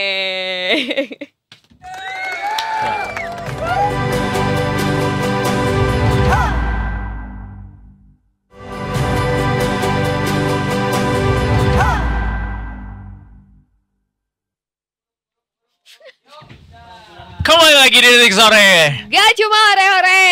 Yeay. Kenapa sih kita jadi ini kayak kejar-kejaran sama kang parkir, tau gak sih? Mana udah jam 5 lagi, jamnya orang lagi lemes-lemesnya ini. Masa sih jam 5 lagi lemes, bukannya lagi semangat jam 5 karena udah jelang jam pulang kantor. Tenggo langsung ini kayaknya. Ih, mana bisa di Jam 5 Jakarta jam 5 tenggo, bro. Iya ada perusahaan-perusahaan yang Tungguin dulu kayak orang-orang PNS nyampe rumah dulu. oh gitu ya. Tapi kalau misalnya jam kerja udah selesai, Teng, kayaknya gue akan menunggu beberapa saat karena pengguna transportasi umum di jam-jam segitu kan lagi emang padat-padatnya ya. Padat, iya betul. Jadi it's okay, kita nunggu sebentar, setengah jam or maybe 1 jam sambil makan malam dan lain-lain. Bisa agak mengurangi stres dikit gitu. Karena nggak terlalu berdesak-desakan kan. Betul. Tuh kan kayak itu. Kayak Upin Ipin. Kayak Indra Bukti kalau yang tadi, kalau Upin Ipin cuma 3 kali. Betul. Gitu. Berarti gue versi Upin Ipin. Tapi gue setuju sih kalau lo bilang harusnya ini adalah jam-jam orang mendekati pulang. Karena kayaknya sih banyak masyarakat Jakarta yang menuju ke GBK jam mendekati jam 7 ini. Sehingga mestinya sih banyak orang yang bersemangat juga. Walaupun nggak pergi ke GBK juga bersemangat menantikan jam 7. Karena bentar lagi kita akan match Ya. kick off. Meskipun secara di atas kertas gitu ya, ya Indonesia mungkin kayak kemarin nih ya, mungkin kita karena punya modal bagus ngelawan Arab Saudi, jadi optimisme kita tuh membuncah gitu kayaknya optimismenya. Oke, kita optimis tapi memang realistis juga bahwa ini lawannya adalah Australia, which is dia itu secara peringkat aja jauh banget sama kita, kayaknya puluhan ya dia kalau nggak salah Australia, sementara kita Indonesia 130-an. 130-an ya. Gitu. Ya, tapi bola itu bundar ya. You never know. Seri aja alhamdulillah atau 0-0 deh, jangan sampai kebobolan aja. Ya kan? Tapi dia punya ambisi lah kalau satu-satu. Nah, ya bener, Bisa lah. ada lah gitu ya. Udah diberkati satu stadium sama Pope. Iya Nggak apa-apa, bener, aman. iya bener lagi. Ih semangat nih, optimis nih kita nih. Kalau itu tadi ladang doa kita untuk GBK, kalau di Bali beda lagi, ladang beton. Tapi sebelum ke Bali, kita ke NTMC Polri dulu. Ada Selamat sore, Ade siapakah? Oh Cynthia. masih Lubis. Brigadir. Enggak dong, enggak pakai Lubis. Selamat sore Ade Sinti, Brigadir Ade Cynthia. Selamat sore Edo dan Mae. Selamat sore. Iya, sudah pindah lokasi kemana Brigadir Ade? MT Haryono. Makin cakep nih sekarang dengan matahari sore Golden yang memaparkan hour. ke mukanya langsung. Pantun ya? Nggak ada, nggak usah. Pantun itu Gak usah biarlah bikin lu. punyanya pagi aja ya. Sore kita yang nggak cuma hore-hore aja. Nggak Panjang, usah. panjang, makin panjang. Gundam sekalian. Oke, Brigadir Ade, silakan laporannya langsung saja. Monggo. Baik, terima kasih rekan di studio. Selamat sore Detiker. Saat ini saya berada di kawasan MT Haryono, Jakarta Selatan, di mana kondisi arus lalu lintas pada sore hari ini, tepat di belakang saya dapat kita lihat bersama, dari arah Cawang yang akan menuju ke arah Semanggi, dari jalur arteri maupun dari jalur tol dalam kota, arus lalu lintasnya sudah terpantau ada peningkatan volume kendaraan yang cukup signifikan, terutama dari jalur tol dalam kota. Dan kami menghimbau bagi kendaraan yang melintasi jalur tol dalam kota, walaupun kondisi arus lalu lintas saat ini terpantau padat, harap tidak menggunakan bahu jalan sebagai lajur kendaraan Anda. Dan melihat kondisi arus lalu lintas di kawasan ini juga terdapat jalur busway, kami menghimbau bagi pengendara untuk tidak menjadikan alasan terburu-buru bagi Anda dapat menggunakan jalur busway sebagai lajur kendaraan Anda. Dan kemudian dari arah sebaliknya, dari arah Semanggi akan menuju ke arah Cawang, justru arus lalu lintasnya terpantau kondusif lancar baik dari jalur arteri maupun dari jalur tol dalam kota, dan kecepatan kendaraan dari arah sebaliknya ini dapat melaju dengan kecepatan normal berkisar 50 hingga 60 km per jam. Dan juga kami menghimbau bagi pengendara yang akan menuju ke kawasan atau melintasi kawasan GBK atau Senayan, harap untuk menghindari kawasan tersebut atau menggunakan jalur alternatif lainnya, dan mengingat kawasan tersebut sudah diberlakukan rekayasa lalu lintas sejak pukul 3 sore tadi dan akan diberlakukan hingga pukul 21.00 waktu Indonesia bagian Barat. Dan kami menghimbau bagi pengendara untuk mematuhi aturan yang berlaku serta arahan petugas kami yang berada di lapangan. Dan demikian informasi yang dapat kami sampaikan, dan bagi Anda yang ingin mendapatkan informasi tentang kondisi arus lalu lintas terkini, Anda dapat menghubungi call center kami di 1500669, terdapat melalui SMS dari 9119. Stop pelanggaran, stop kecelakaan, keselamatan untuk kemanusiaan, Indonesia Aktif, dan salam presisi. Demikian Brigadir Ade Serga melaporkan. Selanjutnya kembali kepada Edo dan Mai di studio. Terima kasih Brigadir Ade. Brigadir Ade, ada pantauan dari teman-teman di dalam studio, di belakang Brigadir Ade tadi ada motor naik ke atas trotoar, nggak pakai Itu helm masih ada lagi. bahkan. Itu bahkan masih ada itu lagi. Ada. Waduh. Ada. Oh tahu. Tahu karena beliau kan ngelihat ke arah sini. Oh, iya. Nggak ada Ini. nggak ada ngeri-ngerinya tuh orang yang ngelewatin Nggak ada Brigadir Ade ya. takut-takutnya lewatin polisi. Oh, muter lagi dia Brigadir Ade. Stop Stopin. dia. tilang saat ini juga, tilang langsung. Wah, itu dia barusan lewat. Wah, bahaya Anda ya. Nggak ada ngeri-ngerinya Berani-beraninya. ya. Ini kayaknya kita harus cepetan closing sama Brigadir Ade biar langsung dikejar sama Brigadir Ade ya. Terima kasih Brigadir Ade. Nah, untuk itu ada laporan. lagi Brigadir Ade. Silakan langsung dikejar Brigadir Ade. Selamat bertugas kembali. Dah, terima kasih banyak. Bilang makasih dulu ya. Terima kasih, bye. Ya, bye-bye. Kita excited kalau nangkap orang tuh ya. Enak Apalagi ternyata kalau nangkap live orang kayak gitu ya. Ha-ha. Kayak gini bisa Oh, nangkap viral langsung udah. tilang di situ. Tapi kayak Brigadir Ade bisa melakukan tilang kalau polisi lalu lintas bisa melakukan tilang saat itu juga ketika terjadi sesuatu, atau dia Bisa memang deh, ada nggak kayak harus razia. program ya razia gitu. Oh, ini harus ada penilangan gitu, enggak ya? Harusnya bisa. Bisa. Untuk ditilang aja ya. Takut deh, jangan sampai ya. Tapi kok tadi berani banget ya? Makanya gue bilang, itu bisa diputar ulang kok Brigadir Ade anyway, nanti dilihat plat motornya ya. Bahasa Jepangnya ketangkep polisi. Wah, mulai nih jokesnya bapak-bapak udah ini. Udah jelas ini, nggak tahu, gue nggak bisa jawab lagi.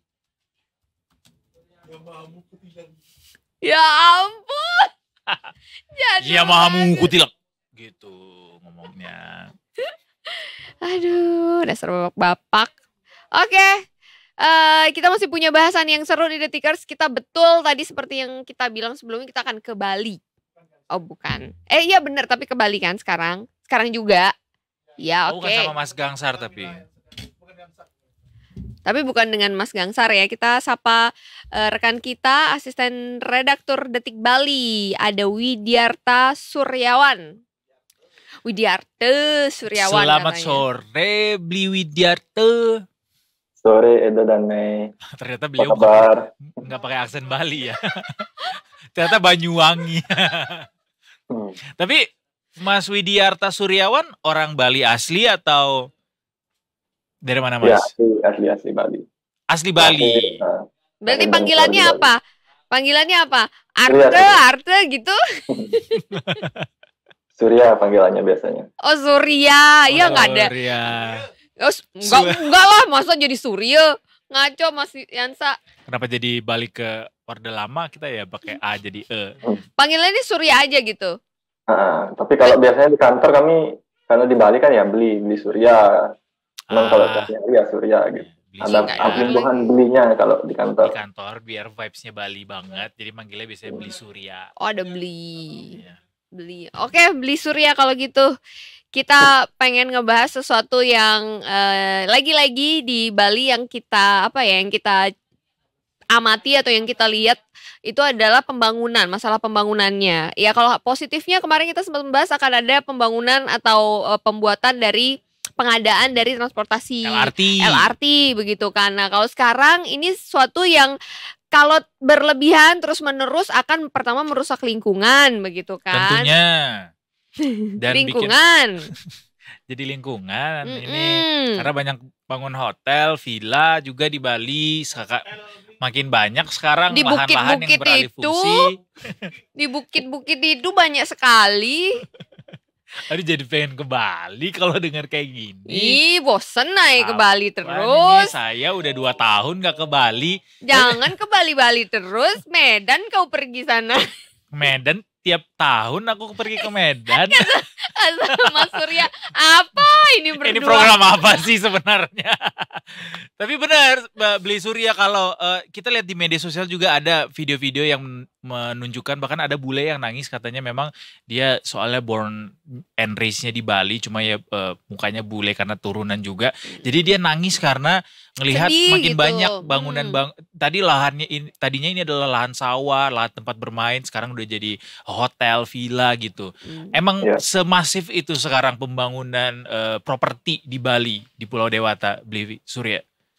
Iya, benar sekali Edo dan Mei. Jadi sepekan ini Menteri Koordinator Kemaritiman dan Kelautan Luhut Binsar Panjaitan kembali mewacanakan akan melakukan pembatasan pembangunan hotel dan villa di Bali atau moratorium pembangunan di Bali. Nah ini didasari dengan seperti yang disampaikan tadi, memang kondisi pembangunan villa dan hotel khususnya di kawasan Bali Selatan itu memang dinilai sangat masif ya. Jadi selain pembangunan hotel juga diiringi dengan alih fungsi lahan pertanian. Nah ini yang mendorong pemerintah kembali mewacanakan moratorium pembangunan hotel di kawasan Bali Selatan. Nah kalau kembali ke pertanyaan tadi, apakah semasif apa pembangunan hotel dan villa di Bali? Jadi berdasarkan data BPS ya, tadi kebetulan reporter kami juga sempat liputan di lapangan, itu menyebutkan bahwa pada tahun 2023 itu terdapat sebanyak 541 hotel di Bali. Nah itu 541 hotel itu terdiri dari 52.000 kamar. Nah itu jumlah tersebut naik dari dibandingkan tahun sebelumnya atau 2022 yang hanya 498 hotel. Nah data Walhi atau Wahana Lingkungan Hidup di Bali juga menyebutkan bahwa sepanjang tahun 2000 sampai 2023 itu pembangunan hotel atau akomodasi pariwisata di Bali itu sangat meningkat tajam. Dari tahun 2000 yang hanya 113 hotel, itu catatan terbaru di tahun 2023 itu sekarang sudah menjadi 541 hotel. Nah ini mungkin barangkali yang yang mendorong pemerintah lagi mewacanakan moratorium pembangunan khususnya di daerah Bali Selatan ya, Badung dan Denpasar juga termasuk, dan Gianyar, Tabanan, Sarbagita istilahnya kalau di Bali. Oke, kalau moratorium ini masih wacana berarti ya? Iya, kebetulan hari Minggu kemarin Pak Luhut sempat melakukan kegiatan penanaman mangrove yang diberkati oleh Paus Fransiskus itu. Salah satunya ditanam di Bali. Nah, waktu itu Luhut juga kembali menyampaikan bahwa pemerintah akan menggelar rapat terbatas ya terkait dengan wacana moratorium pembangunan hotel dan villa di Bali. Nah, ini tapi ratasnya ini kami sih belum tahu ya kapan pastinya, karena ini kan tatarannya sudah wacana di pusat, di pemerintah pusat. Tetapi ketika itu Luhut mengatakan kemungkinan pada pekan ini ratas terkait pembangunan hotel, moratorium pembangunan hotel dan villa di Bali itu akan dibahas.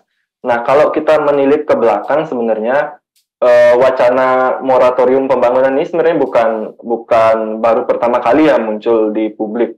Jauh sebelum itu pada era Gubernur Bali Made Mangkupastike pada tahun 2010 itu juga sudah menerbitkan kebijakan untuk moratorium pembangunan di kawasan Bali Selatan. Nah, tetapi kebijakan itu agak kontraproduktif begitu, karena setahun kemudian setelah kebijakan moratorium itu diumumkan, muncul tahun 2011 itu muncul ada yang namanya proyek Bali International Park yang akan dibangun di kawasan Jimbaran, masih di Bali Selatan. Nah, itu pembangunan BIP ini ketika itu untuk memfasilitasi menambah fasilitas pariwisata, karena pada tahun 2013 atau 2 tahun setelahnya itu akan ada pertemuan APEC di Bali. Nah, itu juga menjadi pro kontra, karena di satu sisi pemerintah mewacanakan moratorium pembangunan, tetapi pemerintah juga yang menginisiasi untuk membangun proyek BIP di Jimbaran itu. Nah, itu waktu itu juga sempat mendapat penolakan dari aktivis lingkungan di Bali, dari kelompok kepentingan di Bali untuk pemerintah agar konsisten dengan kebijakannya.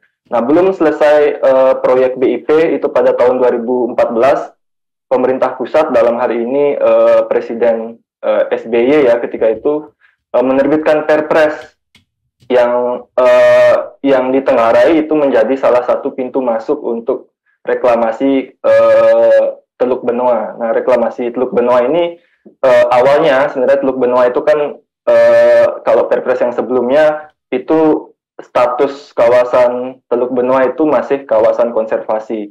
Tetapi ketika Perpres 2014 ini diterbitkan, itu status Teluk Benoa itu menjadi kawasan strategis perkotaan. Nah, ini yang juga mendapat penolakan dari masyarakat Bali ketika itu karena nggak sinkron gitu dengan antara kebijakan untuk memoratorium pembangunan, tetapi akan ada mega proyek reklamasi Teluk Benoa. Nah, tapi karena masifnya penolakan dari masyarakat Bali, waktu itu juga ada para musisi dan seniman di Bali juga ikut turun menyuarakan penolakan, itu pada akhirnya sampai sekarang belum terjadi untuk di Teluk Benuanya. Nah, 2 tahun kemudian setelah itu tahun 2016 moratorium itu dicabut akhirnya sama pemerintah.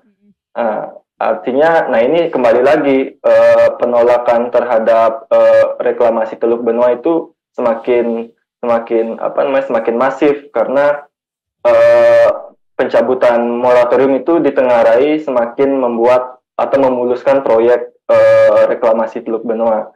Pada akhirnya tahun 2018 izin lokasi reklamasi itu seharusnya terbit, tetapi karena masif ya pergerakan masyarakat Bali ketika itu, juga desa adat turun, kemudian aktivis musisi dan seniman itu juga kompak ketika itu, hampir setiap pekan waktu itu mereka menyuarakan penolakan. Jadi pada akhirnya sampai tahun 2018 itu belum terjadi reklamasi untuk di Teluk Benua. Nah, setelah 2018 wacana ini kita mungkin ada pandemi ya, pariwisata Bali juga sempat beberapa tahun itu sempat tiarap gitu. Pada akhirnya tahun 2024 mungkin setelah pandemi tahun 2023 itu sudah mulai menggeliat lagi pariwisata Bali. Nah, pembangunan infrastruktur di kawasan Bali Selatan juga mulai menggeliat gitu. Seperti yang saya sampaikan tadi, di tahun 2023 itu ada peningkatan jumlah kamar hotel. Nah, mungkin juga kita sudah bisa menyimak ya bagaimana Bali sudah recovery-nya cukup cepat ya dengan setelah pandemi itu. Kalau di target tahun 2024 ini kan target kunjungan wisatawan mancanegara ke Bali itu sampai 7 juta. Nah, kalau sepanjang tahun 2023 itu jumlah turis asing ke Bali itu sampai 5,2 juta. Jadi setiap tahun itu ada peningkatan kunjungan wisatawan dan juga ada peningkatan target gitu. Dan itu juga sejalan dengan peningkatan pembangunan infrastruktur di Bali. Seperti itu.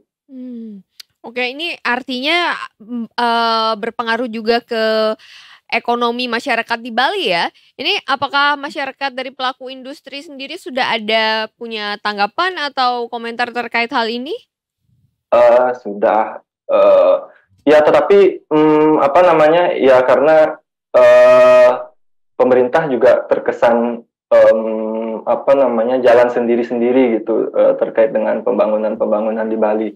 Termasuk wacana moratorium ini, kalau bukan dari media yang meminta pendapat dari akademisi atau pengamat tata ruang, kemungkinan juga suara mereka nggak akan terdengar seperti itu.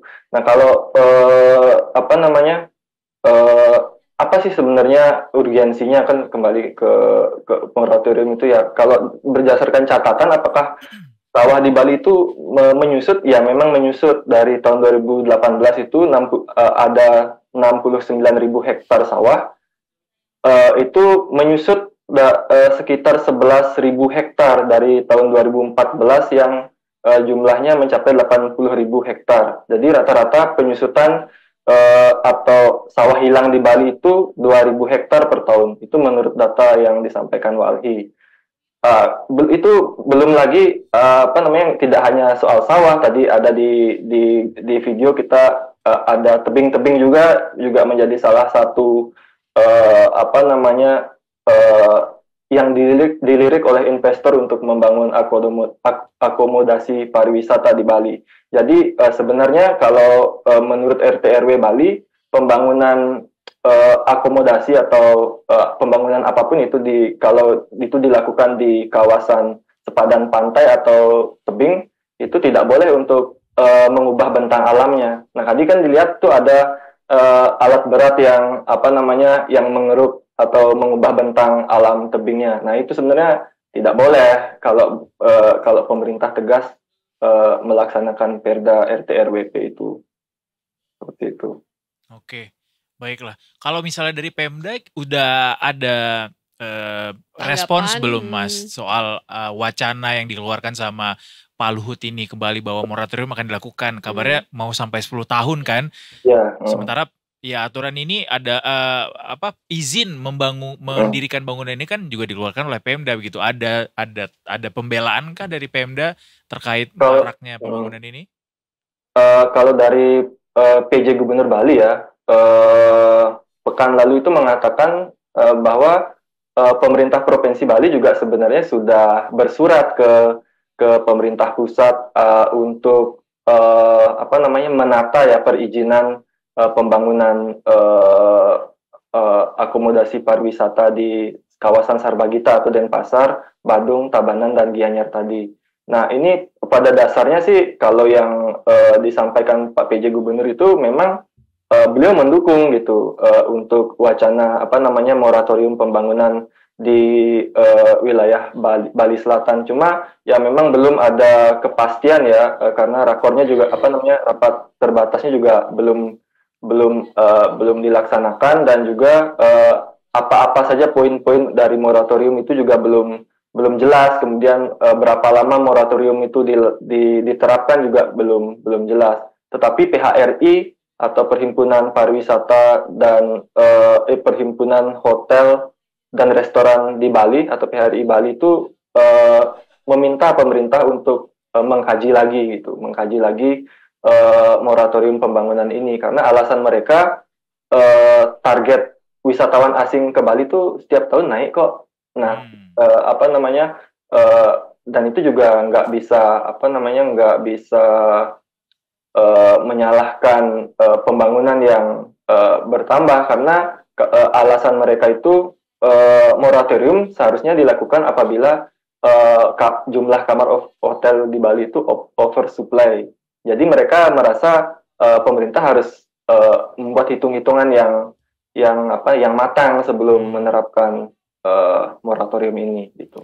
Jangan sampai malah salah langkah gitu ya. Sebenarnya bukan moratorium tapi lebih ke pengelolaan atau bagaimana mencari keseimbangan begitu antara pembangunan dengan ekonomi masyarakat lokal juga dengan ikut lingkungan juga maju dengan lingkungan tentunya. Iya, karena kan masih ya. Iya boleh, apalagi ada yang mau ditambahkan kembali? Iya, karena kan pemerintah Provinsi Bali sebenarnya ingin agar kue pariwisata itu tidak hanya dinikmati di kawasan Bali Selatan, Badung, Denpasar itu, dan Gianyar Tabanan, tetapi juga wilayah Buleleng, kemudian di Karangasem, Bangli, dan di luar kawasan Bali Selatan itu juga kecipratan gitu. Sebenarnya keinginan pemerintah itu seperti itu, cuman kan sekarang agak kontraproduktif ya pembangunan LRT itu dilaksanakan di kawasan yang memang padat penduduk, tetapi kan untuk mendistribusikan wisatawan ke luar daerah itu kan belum terkoneksi dengan infrastrukturnya belum matang gitu. Nah, menurut saya ya ini memang saatnya pemerintah tidak jalan sendiri-sendiri ya, tetapi juga mengakomodasi aspirasi dari akademisi, kemudian dari kelompok kepentingan seperti LSM, pemerhati lingkungan, itu agar memang Bali yang kecil ini dikelola dengan matang gitu. Jangan sampai membuat pembangunan di mana-mana nanti pada akhirnya memindahkan masalah yang dari Bali Selatan ternyata dipindahkan ke Bali Timur, dipindahkan ke Bali Barat, dipindahkan ke Bali Utara seperti itu. Ya. Sepakat sekali. Suara langsung dari anak asli Bali ya. AAB. Anak asli Bali, bukan Akamsi lagi ya. AAPW? Anak asli Pulau Dewata. APD dong jadinya ya. Oke, terima kasih Widyarta Suryawan ya, sudah dari Detik Bali sudah berbagi sama kita di sini tentang sebenarnya keadaan di Bali kayak gimana. Memang ironis banget kalau kita lihat ya. Bahkan ada orang asing begitu yang juga menyayangkan kondisi di Bali ya. Terima kasih Beli Surya. Terima kasih. Kita nantikan update terkininya selanjutnya dari Detik Bali soal rencana moratorium ini. Yes. Terima kasih. Selamat bersunset Ria. Ini udah sunset mestinya di Bali ya. Udah 13. Udah hilang sunsetnya. Udah hilang bahkan di Jimbaran sambil makan ikan bakar. Mantap. Berangkat kita? Berangkat, kita break, kita cari tiket.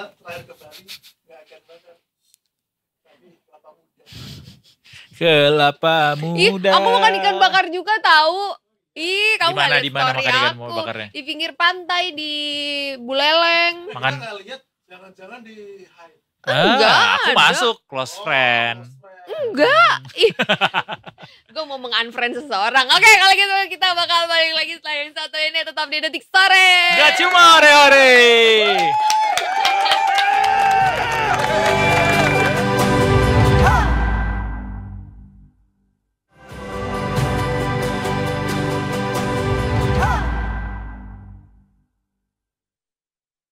Sorry banget. Cheers dulu. Just crash it. Selamat datang kembali di Detik Sore. Gak Nggak cuma hore-hore. Ya. Kita mau ngapain sih? Bukannya kita udah mau sunset talk ya? Kita mau sunset talk, tapi sebelum sunset talk kayaknya kita harus bahas hal-hal yang jadi trending dan banyak jadi sorotan masyarakat nih di Detikcom hari Di sore hari ini. Di sore hari ini. Apa itu? Yang pertama pastinya timnas yang akan menjamu Australia di kualifikasi Piala Dunia 2026 ya, Detikers ya. Jadi kalau kita lihat nih ya, kalau kita lagi-lagi kalau kita ngelihat di atas kertas bahwa sebenarnya Indonesia itu menurut Australia mungkin ya dia kan Australia habis kalah nih 1-0 sama Bahrain kemarin kan, kalau nggak salah ya. Dan itu bikin kita di atas angin anyway. Iya, tapi mereka tetap kayak ya Indonesia tidak segenting itulah untuk ditakuti gitu. Oke. Gitu. Nah, tapi pelatih Australia ini ternyata nggak membeda-bedakan pemain lokal atau keturunan Indonesia atau naturalisasi lah ya. Jadi beliau ini pelatih Australia Graham Arnold namanya tidak membedakan pemain lokal atau keturunan timnas Indonesia. Karena itu menurutnya itu nggak berlaku di lapangan gitu. Meskipun mungkin timnas kita punya banyak pemain naturalisasi, tapi tetap aja yang akan dilihat adalah permainan tim, bukan individu kan. Tentu. Nah, jadi skuad timnas Indonesia kan udah aku bacain tadi ya, timnas Indonesia punya banyak pemain terutama keturunan Belanda gitu. Betul. Nah, kalau Graham Arnold bukan orang asing terhadap Belanda karena pernah memperkuat Roda JC pada 1990 sampai 92 gitu ya, dan NAC Breda pada 1995 sampai 1997. Nah, ketika bersama kedua klub Belanda itu, Graham Arnold berkesempatan menghadapi pemain-pemain dari negeri yang mempunyai darah Indonesia gitu. Nah, kini di era yang berbeda, para pemain Belanda berdarah campuran itu kan banyak ya direkrut memperkuat timnas Indonesia. Dan Australia juga datang ke Indonesia dengan modal yang kurang bagus.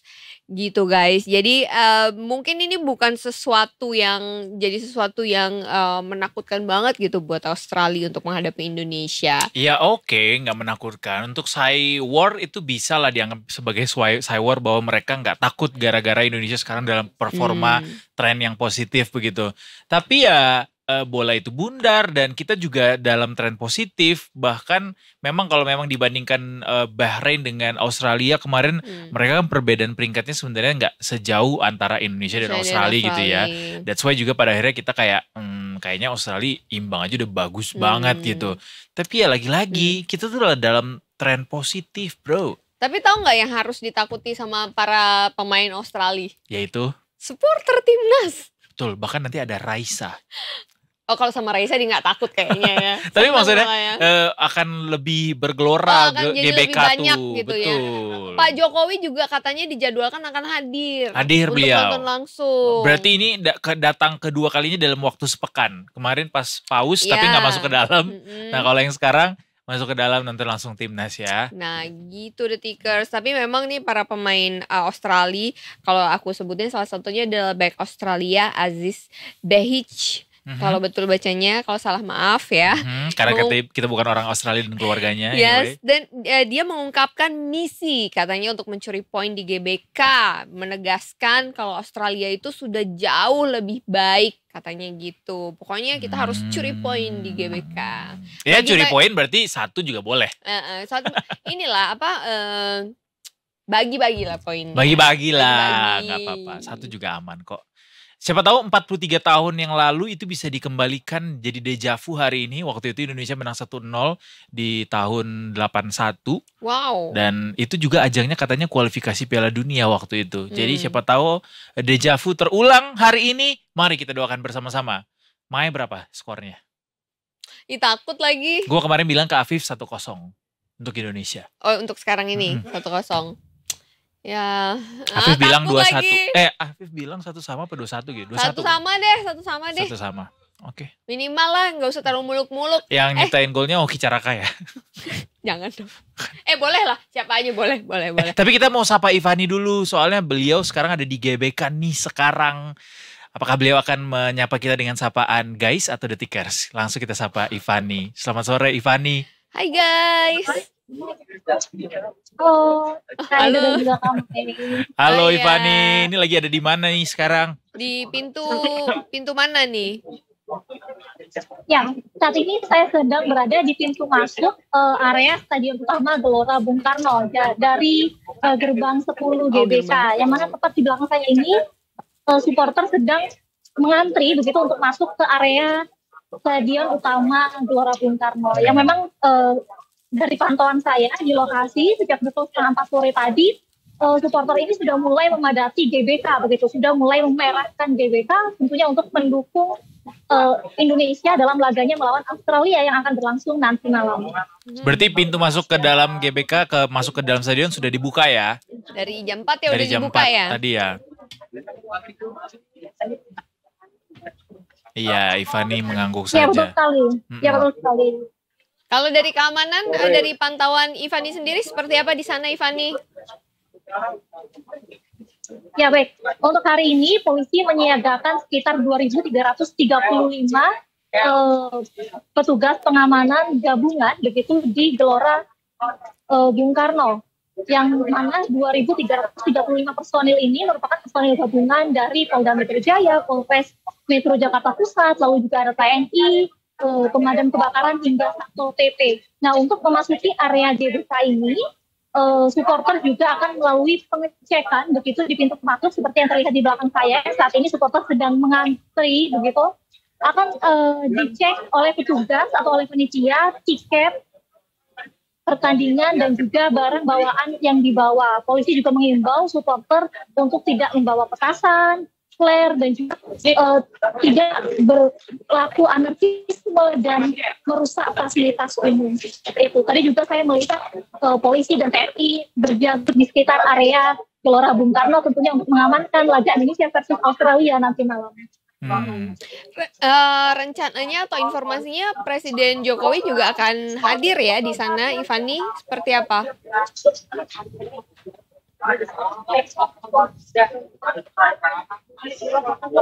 Ya, sinyalnya apakah terputus? Ivani dengar suara Delaynya kita agak nggak? lama emang. Oke. Ivani bisa masih dengar suara kita? Ya, baik, Pak Edo dan Kak Mae, bagaimana? Iya, Pak Jokowi rencananya dikabarkan juga akan hadir begitu. Apakah saat ini pengamanan dari Pas Pampres sudah terlihat dan bagaimana kondisinya dengan terkait persiapan Pak Jokowi yang juga akan hadir rencananya?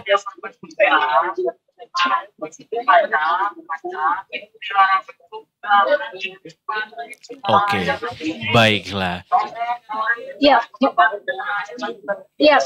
dari informasi yang kami dapatkan juga rencananya Presiden Joko Widodo akan melihat langsung begitu laga Indonesia versus Australia yang akan berlangsung malam ini di Gelora Bung Karno. Namun sepanjang pantauan kami begitu di lapangan belum terlihat ada petugas Pas Pampres yang mengamankan pintu masuk supporter ini. Belum terlihat ya. Terakhir deh, Ivani, ada yang jual jersey timnas Australia nggak di situ? Siapa tahu ada ya kan? Edo mau beli, mau just tip dia Edo. Ya, tadi di sepanjang saya masuk area GBK ini memang banyak sekali pedagang yang berjejer begitu di sepanjang jalan Gerbang Pemuda dan juga di area masuk GBK. Ada yang jual jersey Indonesia, lalu juga ada jual merchandise lucu seperti kipas dengan gambar pemain timnas, lalu juga ada bandu-bandu lucu dengan gambar pemain timnas yang dibanderol dengan harga sekitar Rp25.000 hingga Rp30.000. Namun saya masih belum melihat begitu ada pedagang yang menjual jersey Australia. Belum ada ya, bisa diringkus sih dia. Atau supporter Australia ada ngeliat nggak? Cukup ramai kah? Terlihat juga? Nggak berani supporter Australia datang ke GBK. Pakai jersey timnas Australia nggak ada ya? Belum kelihatan ya? Iya, sampai saat ini masih belum terlihat. Yang terlihat saat ini adalah para supporter yang mengenakan jersey merah begitu memerahkan area GBK di laga Indonesia versus Australia nanti malam. Kayaknya kalau ada yang berani langsung kena sweeping gitu ya. Langsung kena mental duluan supporternya, nggak berani teriak. Oke deh Ivani, terima kasih banyak atas laporannya. Stay safe di sana dan enjoy the match. Kita doakan bersama-sama semoga timnas bisa meraih poin lah, mencuri poin untuk hari ini ya. Yes. Terima kasih Ivani, selamat bertugas kembali. Semangat. Terima kasih. Terima kasih Kak. Bye-bye. Doa kita bersama semoga timnas bisa mencuri poin. Justru harusnya yang bilang curi poin tuh Australia, justru bisa mengamankan poin ya. Mengamankan poin. Sebanyak-banyaknya, semaksimal mungkin. Semaksimal mungkin kita bisa. Aku deg-degan, aku mau nonton langsung ke sana karena aku sudah pakai baju Garuda di dadaku. Tapi bisa nggak? Ini nanti jam 6, jam 7. Iya, aku dapet dong. Gitu. Aku dapet. Ya udah, bikin video buat Detik Sore ya besok ya. Males banget. Tapi kan maghrib bro ngomong apa sih? Kutu pengen ya. Enggak, tapi bikinin video buat Detik Sore ya. Nggak mau. Besok. Gini, bikinin ya. Hai Detikers, sekarang aku lagi ada di GBK. Hai guys, sorry. Kalau di GBK bilangnya harus guys. Hai guys, sekarang aku lagi ada di GBK. Aku mau nonton kualifikasi Piala Dunia. Udah capek. Capek sendiri. Ya udah deh, kita hari ini kedatangan 2 bintang tamu spesial Detikers. Kita akan ngobrol. Not you. Ya aku kan bintang tamu di sini. You're not special anymore. Kalau gitu sih, Maybe after you live this. Aku spesial loh di sini. Kalau aku nggak spesial, aku nggak akan ada di sini. Karena duduk di sini orang-orang spesial. Kenapa gue jadi pengen muntah ya ngomongnya caranya begitu ya? Siapa sih tadi yang mau di unfriend? Ada deh. Kamu kenal sih sebenarnya orangnya. Ya, heboh sendiri. Heboh sendiri orangnya. Ya udah deh Detikers, habis ini kita akan kedatangan cast dari film Sumala. Takut. Film horor barunya Luna Maya. Takut. Sesaat lagi hanya di Sunset Talk-nya Detik Sore. Gak cuma. Ore. Takut.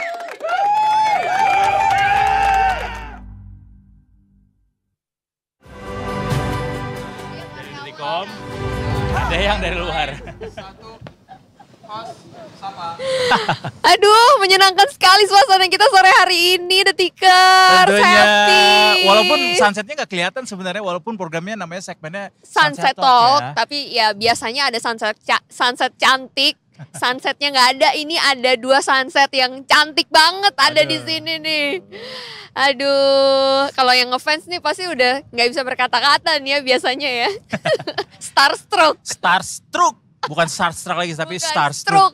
Kita kedatangan 2 case dari film Sumala. Detikers, please sambut ada Luna Maya dan juga Michaela Rose di sini atau Baba. Sorry nih rambutnya berantakan. Emang harus grande di sini. Bener. Alami ya. Ya, coba blowernya agak salah arah ya. Iya. Baru pertama kali loh Serius? di sini. Ini ngeliat sini enak kan? Tapi di sini. to be honest, it's a very very nice spot loh ini. Iya benar. Dan alhamdulillah hari ini polusinya lumayan ya. Karena lumayan. hujan juga. Oh benar. Iya. Kehalang tuh. Benar. Kalau nggak hujan mungkin kita di sini abu-abu ya. Benar banget. Bisa Aduh, langsung keterka sama Kaluna ya. Gak apa-apa, sunsetnya nggak ada. Ada 2 wanita cantik yang matahari menerangi. kita. Iya, jadi matahari kita untuk Lagi sore sale nggak hari matahari? ini. Iklan kakak. Aduh pas lagi habis 99 ya. Oh iya benar. Tapi kita bukan mau membahas sesuatu yang apa ya bisa dibilang yang kita mau bahas ini adalah tentang karya baru dari Kak Luna Maya dan juga Michaela adalah film horor nih. Another horror movie from both of them actually. Yes, benar. Karena ternyata dua-duanya udah Bu Baba juga udah lumayan sering. Bener. Ini Lumayan ya.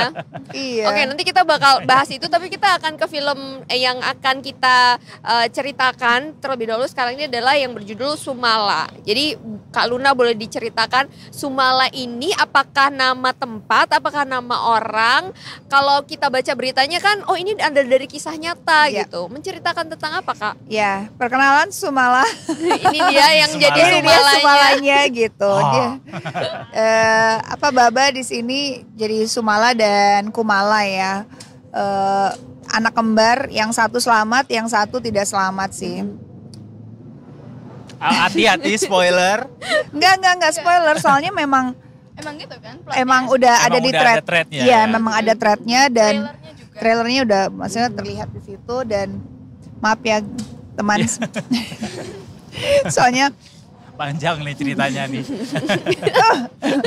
harusnya diikat tadi. Iya, jadi ceritanya dua anak kembar, yang satu selamat dan satu nggak selamat. Tapi ini adalah anak dari buah sebuah perjanjian yang terlarang dari Ibu Sulastri. Ya. Karena sebuah kondisi, karena keadaan dan kondisi yang mengharuskan Sulastri melakukan perbuatan yang nantinya ternyata membawa petaka ke keluarga mereka gitu.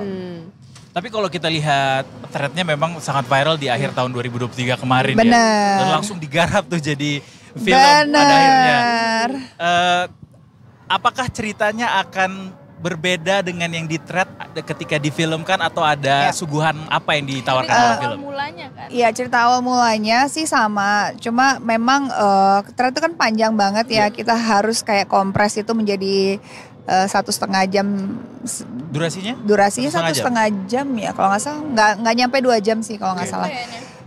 Jadi memang harus yang diambil kan intisarinya gitu, karena memang thread tulisannya panjang. Kedua juga ya pasti perbedaannya mungkin di ending ya, karena kayaknya di thread aku nggak tahu apakah diceritakan sedetail itu, cuma memang ini kan diadaptasi dari thread itu dan memang asal muasal si Sumala itu dari mana itu yang diceritakan gitu, dan kenapa ada anak-anak yang hilang di daerah Semarang gitu, terutama abis maghrib gitu nggak pulang-pulang, dan konon ceritanya di daerah Semarang itu perbuatan dari Dedek Sumala ini.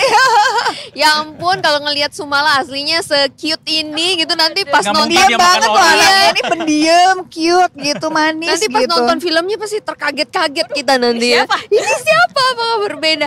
Pengalaman ini bukan pertama kalinya kan untuk film horor. Ada kesulitan tertentu nggak memerankan kisah nyata yang difilmkan? Ya ini mungkin film terbeda aku ya, mungkin dengan prostetiknya, 2 karakter itu juga susah banget kan, apalagi ini juga di 1940-an sama di thread juga kan, itu beda banget. Iya, jadi memang periodiknya di 1940-an, jadi bukan di anak-anak zaman sekarang. Jadi kamu mungkin belajar cara ngomongnya juga kan, terus ada bahasa Jawa juga. Yang paling banyak kerjaannya si Baba lah. Pakai dialek Jawa berarti ya? Iya. Dan memerankan 2 orang, ya kan? Ya, apa itu kesulitan yang paling dirasain? Pas reading, mungkin Kumala gesturnya beda dan itu butuh banyak waktu.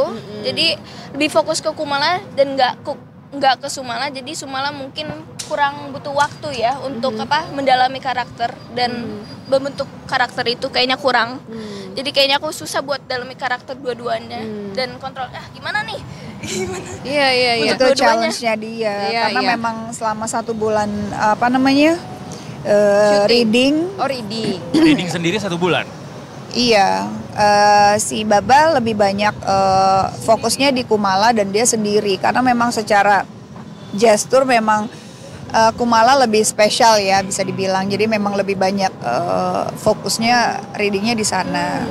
Mungkin itu challenge terbesar Baba ya, karena kalau mungkin readingnya 2 bulan jadi sebulan Kumala, sebulan Sumala ya. Tapi ya Baba hebat banget sih dengan hanya sebulan dan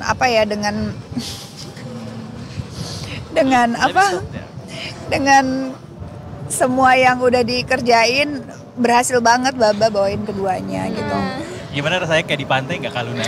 Iya, kita nggak boleh ngadep ke sini aja ya. Mulangin kamera dong jadinya. Susah kalau kameranya di sini agak serem ya mereka. Gantung ya terbang gitu ya semuanya. Itu pakai itu keren aja. Tapi this is not your first horror movie Kak Luna. Enggak. Dan kali ini akan berperan sebagai apa dan bedanya apa memerankan film ini berperan di film ini dengan yang kali lainnya? Ini aku di sini menjadi seorang perempuan Jawa, tapi ya pada saat itu memang masih ada keturunan Belandanya gitu. Jadi memang menjadi nyai lah ya. Nyai. Ya karena memang di zaman itu banyak sekali pribumi bersama para londo-londo itu menikah gitu dan memang meninggalkan keluarganya di sini sehingga seorang Sulastri ini mendapatkan suami keturunan ningrat lah ya gitu. Jadi memang butuh apa ya? Perjuangan juga untuk mempertahankan rumah tangganya gitu karena memang 10 tahun menikah belum memiliki keturunan, sedangkan pressure pada saat tahun 40-an kan orang tuh berbeda ya pandangannya sama sekarang gitu loh. Jadi jadi harus secepatnya punya keturunan. Betul, gitu ya. kalau enggak keluarga tuh akan menganggap ini nggak pantas lah menjadi penerus dari kekayaan dan harta yang mereka miliki lah ya. Ini, gitu betul, jadi memang Sularsi ini adalah seorang karakter yang sangat strategis gitu. Dia harus mempertahankan posisinya, tapi di satu sisi dia juga harus nurut sama suaminya gitu. Dan dia tidak punya suara yang secara lantang dia ucapkan, tapi dia melakukan tindakan-tindakan di belakang itu untuk mempertahankan semua itu. Makanya tindakannya itu it's behind the scene gitu loh. Jadi dia memang strategis orangnya, sangat strategically apa yang dia lakukan itu memang tidak dia omongin, tapi di belakang ya dia membuat itu menjadi utuh. Padahal sebenarnya ya apa yang dia lakukan ternyata membawa sesuatu yang tidak baik juga buat keluarganya. Which is sama juga Sujiman adalah seorang anak ningrat yang apa ya, yang punya beban juga gitu, beban mempertahankan legacy keluarganya. Makanya kan di dalam keluarga besarnya kan cuma dia satu-satunya tidak memiliki keturunan. Ya kalau nggak punya keturunan ya kekayaan keluarga kamu ya jatuh ke Pak Leknya, misalkan seperti itu di zaman itulah gitu. Dan dia adalah seorang yang sangat apa ya, patriarki, yang di zaman itu masih patriarki dan sangat apa ya, otoriter, yang semuanya itu satu arah gitu. Makanya memang Sujiman terkesan seperti seorang yang kejam dan dingin. Itu juga ya dia berusaha melindungi keluarganya dengan caranya yang dia tahu. Dan ya itu yang diperankan sama Mas Darius ya? Iya betul. Oke, ini kan menceritakan tentang apa mitos anak-anak tuh nggak boleh keluar di waktu maghrib gitu kan ya Baba ya. Kalau itu kan tahun 40-an ya Kak ya. Masih relate nggak sih sama anak-anak zaman sekarang? Kamu boleh dibolehin nggak kalau keluar maghrib? Boleh. Oh iya benar. Sayangnya kita lagi nggak di daerah itu. Iya. Relate nggak kamu sama mitos-mitos kayak gitu? Cerita kayak gitu? Pernah dengar sini situ tapi ya emang jarang main keluar sih ya. Nah, emang anak rumahan ini. Nggak pernah dengar ini nanti ada setan atau gimana nggak pernah sih. Beda ya Do ya. Beda. Kalau ini kita juga dulu bukan Gen Z lagi, Alpha ya. Iya. Kayaknya Sigma. Alpha ya. Sigma. Kalau Ini syutingnya ya, sendiri berapa hari total? Infinite Aura ya. Infinite Aura. Syutingnya total berapa hari kalau? 32 ya. 32-35 35 hari syuting Lokasi days di? ya. Semarang, Puncak, Bogor. Bogor ya. Sukabumi. Oh ya. Oh Sukabumi. Itu lokasi-lokasi mistis sih menurut gue ya. Iya. Memang banyak cerita-cerita. Kalau Puncak mistis banget. Ada ceritanya nggak Kak? Literally Pada saat figuratively. syuting gitu. Mistisnya ya kadang hujan kita nggak tahu kapan kelar. Jadi nungguin cuaca itu mistis buat kita. Iya.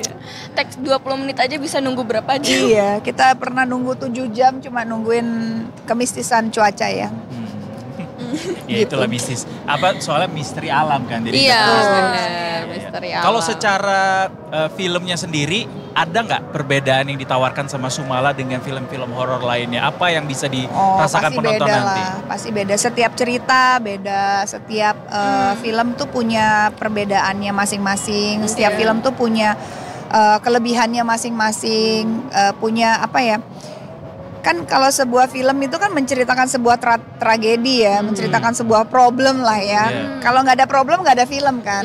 Exactly. Itu yang mau ditonton kan. Problemnya aja udah beda-beda, permasalahannya juga beda, pemainnya juga beda, ceritanya juga beda. Aku rasa akan berbeda dari film yang lain-lainnya, tapi ya temanya juga masih tetap sama horor. Dan aku rasa orang yang suka nonton horor tuh kan pasti suka nonton adrenalinnya ya. Iya. Mereka mencari sesuatu yang membuat mereka tuh jadi berpikir, jadi tegang bareng, jadi kayak ketakutan bareng gitu. Jadi aku pikir it's a fun movie to watch, especially kalau rame-rame ya Baba ya, ajak keluarga, ajak teman-teman gitu. Jadi kayaknya memang film horor tuh emang serunya nontonnya rame-rame. Oke, ini film horor ada value atau nilai yang ingin disampaikan gak Kak dari film Sumala ini? Aku rasa setiap film tuh punya value yang berbeda-beda ya. Nggak harus kayak kita nonton ke bioskop ada value, ada ini nggak sih kayak ada pesan apa sih? Pesan moral nggak sih nonton film gitu. Sebenarnya gini, kita kan kalau sorry Bapak, kalau nonton film itu kan kita melihat manusia. Kita melihat manusia yang sedang menjalankan dan berinteraksi dengan manusia lain gitu. Value-nya pasti akan kita pernah berpikir bahwa dalam situasi seperti itu ternyata orang melakukan hal ini akibatnya jelek ya gitu. Itu kan kita jadi belajar dari setiap karakter, setiap manusia, apapun yang mereka lakukan kita bisa belajar. Jadi nggak melulu harus ini pesan moralnya apa. Tapi kalau kita menangkap bahwa manusia itu selalu punya cerita yang menarik untuk dilihat dan dinikmati gitu. Ternyata ya kita nggak mungkin melakukan hal itu di dunia nyata kita, tapi kita bisa membayangkan kalau dalam dunia film dan kalau di dalam sebuah konflik manusia bisa saja terjadi. Jadi kita bisa belajar dari situ sih gitu. Atau buat seorang Luna Maya, pesan apa yang bisa didapat ke diri sendiri setelah menjalani syuting film Sumala? Aku sih mungkin lebih nggak ngebayangin ya hidup di zaman itu untuk tidak punya pendapat. Aku berpikir sebagai gitu. Sebagai seorang perempuan dan sebagai seorang manusia lah ya, yang harus mengikuti semua omongan satu orang, ibaratnya yaitu pada saat itu ya Sujiman adalah suaminya gitu. Bahkan berpendapat apapun tuh jadi nggak valid gitu loh, kayak nggak bisa gitu. It's a one way conversation gitu. Aku nggak bisa bayangkan kita hidup di zaman itu. Jadi bersyukurlah kita ada di zaman sekarang yang kita beropini, berpendapat dan bahkan kita memberikan sebuah pikiran, kita mengungkap pikiran kita itu menjadi suatu hal yang biasa, itu menjadi diskusi. Kalau zaman itu kan nggak ada diskusi gitu. Wow. Dari apa yang disampaikan kita penasaran sih sebenarnya Sumala ini akan bisa membawa kita mengarungi 40 tahun 40 itu akan seperti apa gitu ya. Ini it's a toxic relationship family lah ya nih. Ada dramanya juga. Drama. Ini ya drama. Zaman yang sekarang.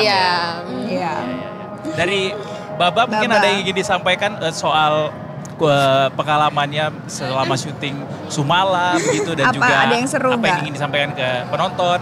Pengalaman. Ya, banyak sih Baba harus makan ayam, makan kecoak ya Baba ya. Iya. Tapi nggak hidup-hidup kan? Enggak. Kecoa beneran. Nggak tahu. Kecoa beneran. Kecoa rebus. Ya ampun. Atau ada fun facts mungkin yang main disampaikan ketika kemarin syuting? Ada kejadian-kejadian menarik yang bisa di-share ke kita? Apa ya Baba? Harus pengorbanan ngapain gitu misalnya? Baba sih muntah-muntah ya waktu makan ayam ya, karena ayamnya sampai masih ada bulunya ya Baba ya. Jadi ayamnya mateng, tapi masih ada kulitnya, masih ada bulunya, masih ada kepalanya, masih utuh. Aku jadi kayak pegang ayam mati gitu di penglihatan aku ya. Ini apaan? Aku harus makan ini, masih ada bulunya. Ya memang sih kan itu ayamnya udah direbus tapi nggak jadi makan itu. Sorry, tapi itu adegan di filmnya, scene di filmnya itu. Oke, tapi scene di filmnya itu kamu makan ayam mentah ceritanya. Iya ceritanya. Oke, wow, menantang sekali ya. Iya, dia Baba yang paling menantang lah, banyak scene-scene dia yang menurut aku sangat apa ya, starnya di dia lah. Ini cerita bergerak dari dia sih. Memang karakter Sulastri ini yang menggerakkan cerita di awal, tapi selebihnya pada saat Kumala dan Sumala tuh hadir, yang menggerakkan ceritanya memang karakter si Kumala ini sih. Justru dia jadi senternya ya. Memang dia senternya. Ya, memang dia senternya. That's why nama filmnya adalah Sumala. Betul. Kita mah supporting aja. Tuh bajunya dipakai, itu ada tagline-nya apa? Dolan sing adoh yuk neng ora. Yang artinya Ning ora usah mulai. Artinya apa tuh? Jalan yang jauh yuk. Ning orang nggak usah balik lagi. Nggak usah pulang gitu. Dia tentang Yuranita ya, dilihat-lihat ya. Jalan yang jauh, jangan lupa pulang. Jangan lupa pulang, tadi dia bilang nggak usah pulang. Jalan aja yang jauh gitu. Oke. Terakhir Kak Luna mungkin boleh kasih tahu ke Detikers semua kenapa harus nonton Sumala dan bisa kapan disaksikan filmnya? Oke, nggak ada alasan sih untuk nggak nonton Sumala sih. Buat film apa ya, pecinta film horor yang suka adrenalin, yang suka blood, Banyak ya. Ogor nih filmnya ya. Ya berdarah-darah. Please go watch the movie. Kapan Baba? 26 September Yes. 2024. 26 September 2024 udah bisa disaksikan di seluruh bioskop. Jadi pokoknya 26 langsung, atau nggak pre-order tiketnya ya, daripada nggak dapet seat yang bagus. Udah mulai advance tiket sales? Harusnya seberapa hari sebelum sih. Oke. Ya, jadi kalau bisa daripada nonton di paling ujung atau paling pojok kan sayang. Kalau advance tiket posisi duduk itu menentukan kenikmatan filmnya sih. Betul sekali. Betul. Aku favoritnya di E atau D. Oh gitu, udah ada spesifik ya? Iya. Teater 1 di E atau D gitu. benar. Iya. Oke. Aku juga sukanya tengah tuh. 26 September Sumala Yes. di bioskop terdekat kesayangan kalian semuanya, bisa disaksikan Detikers. Semoga sukses filmnya. Terima Kak kasih, Luna, terima kasih ya. menghasilkan another Amin. box office movie untuk Amin. kita dan Amin. semakin Amin. sukses Ya. untuk industri perfilman Indonesia Amin, tentunya. terima kasih. Thank you yang udah nonton. Jangan lupa tanggal 26 ya. Benar. Terima kasih juga untuk semua Detikers yang udah nyaksiin Detik Sore dari jam 3:30 sampai jam 6 sore ini. Kita pamit dulu Detikers. Yes, yang mau nonton ke GBK hati-hati di jalan, stay safe karena juga cuaca Indonesia. Kalau Luna mungkin ada prediksi Indonesia Australia. Prediksi dong, Indonesia Australia. Kayaknya Australia bakal Kalah ya. Enggak sih. Seorang lu namanya sudah Optimis berpasti. 1-0 ya Kak ya. Aduh kalau bisa sih 3-0 ya. Oh waduh. Takut gak sih? Australia. Amin. Gue langsung pas ke Australia langsung di-ban. Kamu yang gini ya. Jangan dong. Jangan dong, Oke. jangan. Kan Oke, boleh kalau bela gitu. negara ya. Yes, Gak terima apa-apa. kasih sekali lagi Kak Makasih Luna. ya. Thank you, Sudah thank you. Dan datang Baba. ke sini. Baba, thank you. Semoga sukses untuk proyeknya dan juga untuk ke depan Amin. selanjutnya. Amin. Kita pamit dulu ya Detikers ya. Kita ketemu lagi besok di jam yang sama 3:30 sampai jam 6 sore tentunya hanya di Detik Sore. Gak cuma hore-hore. Bye. Bye guys. Bye.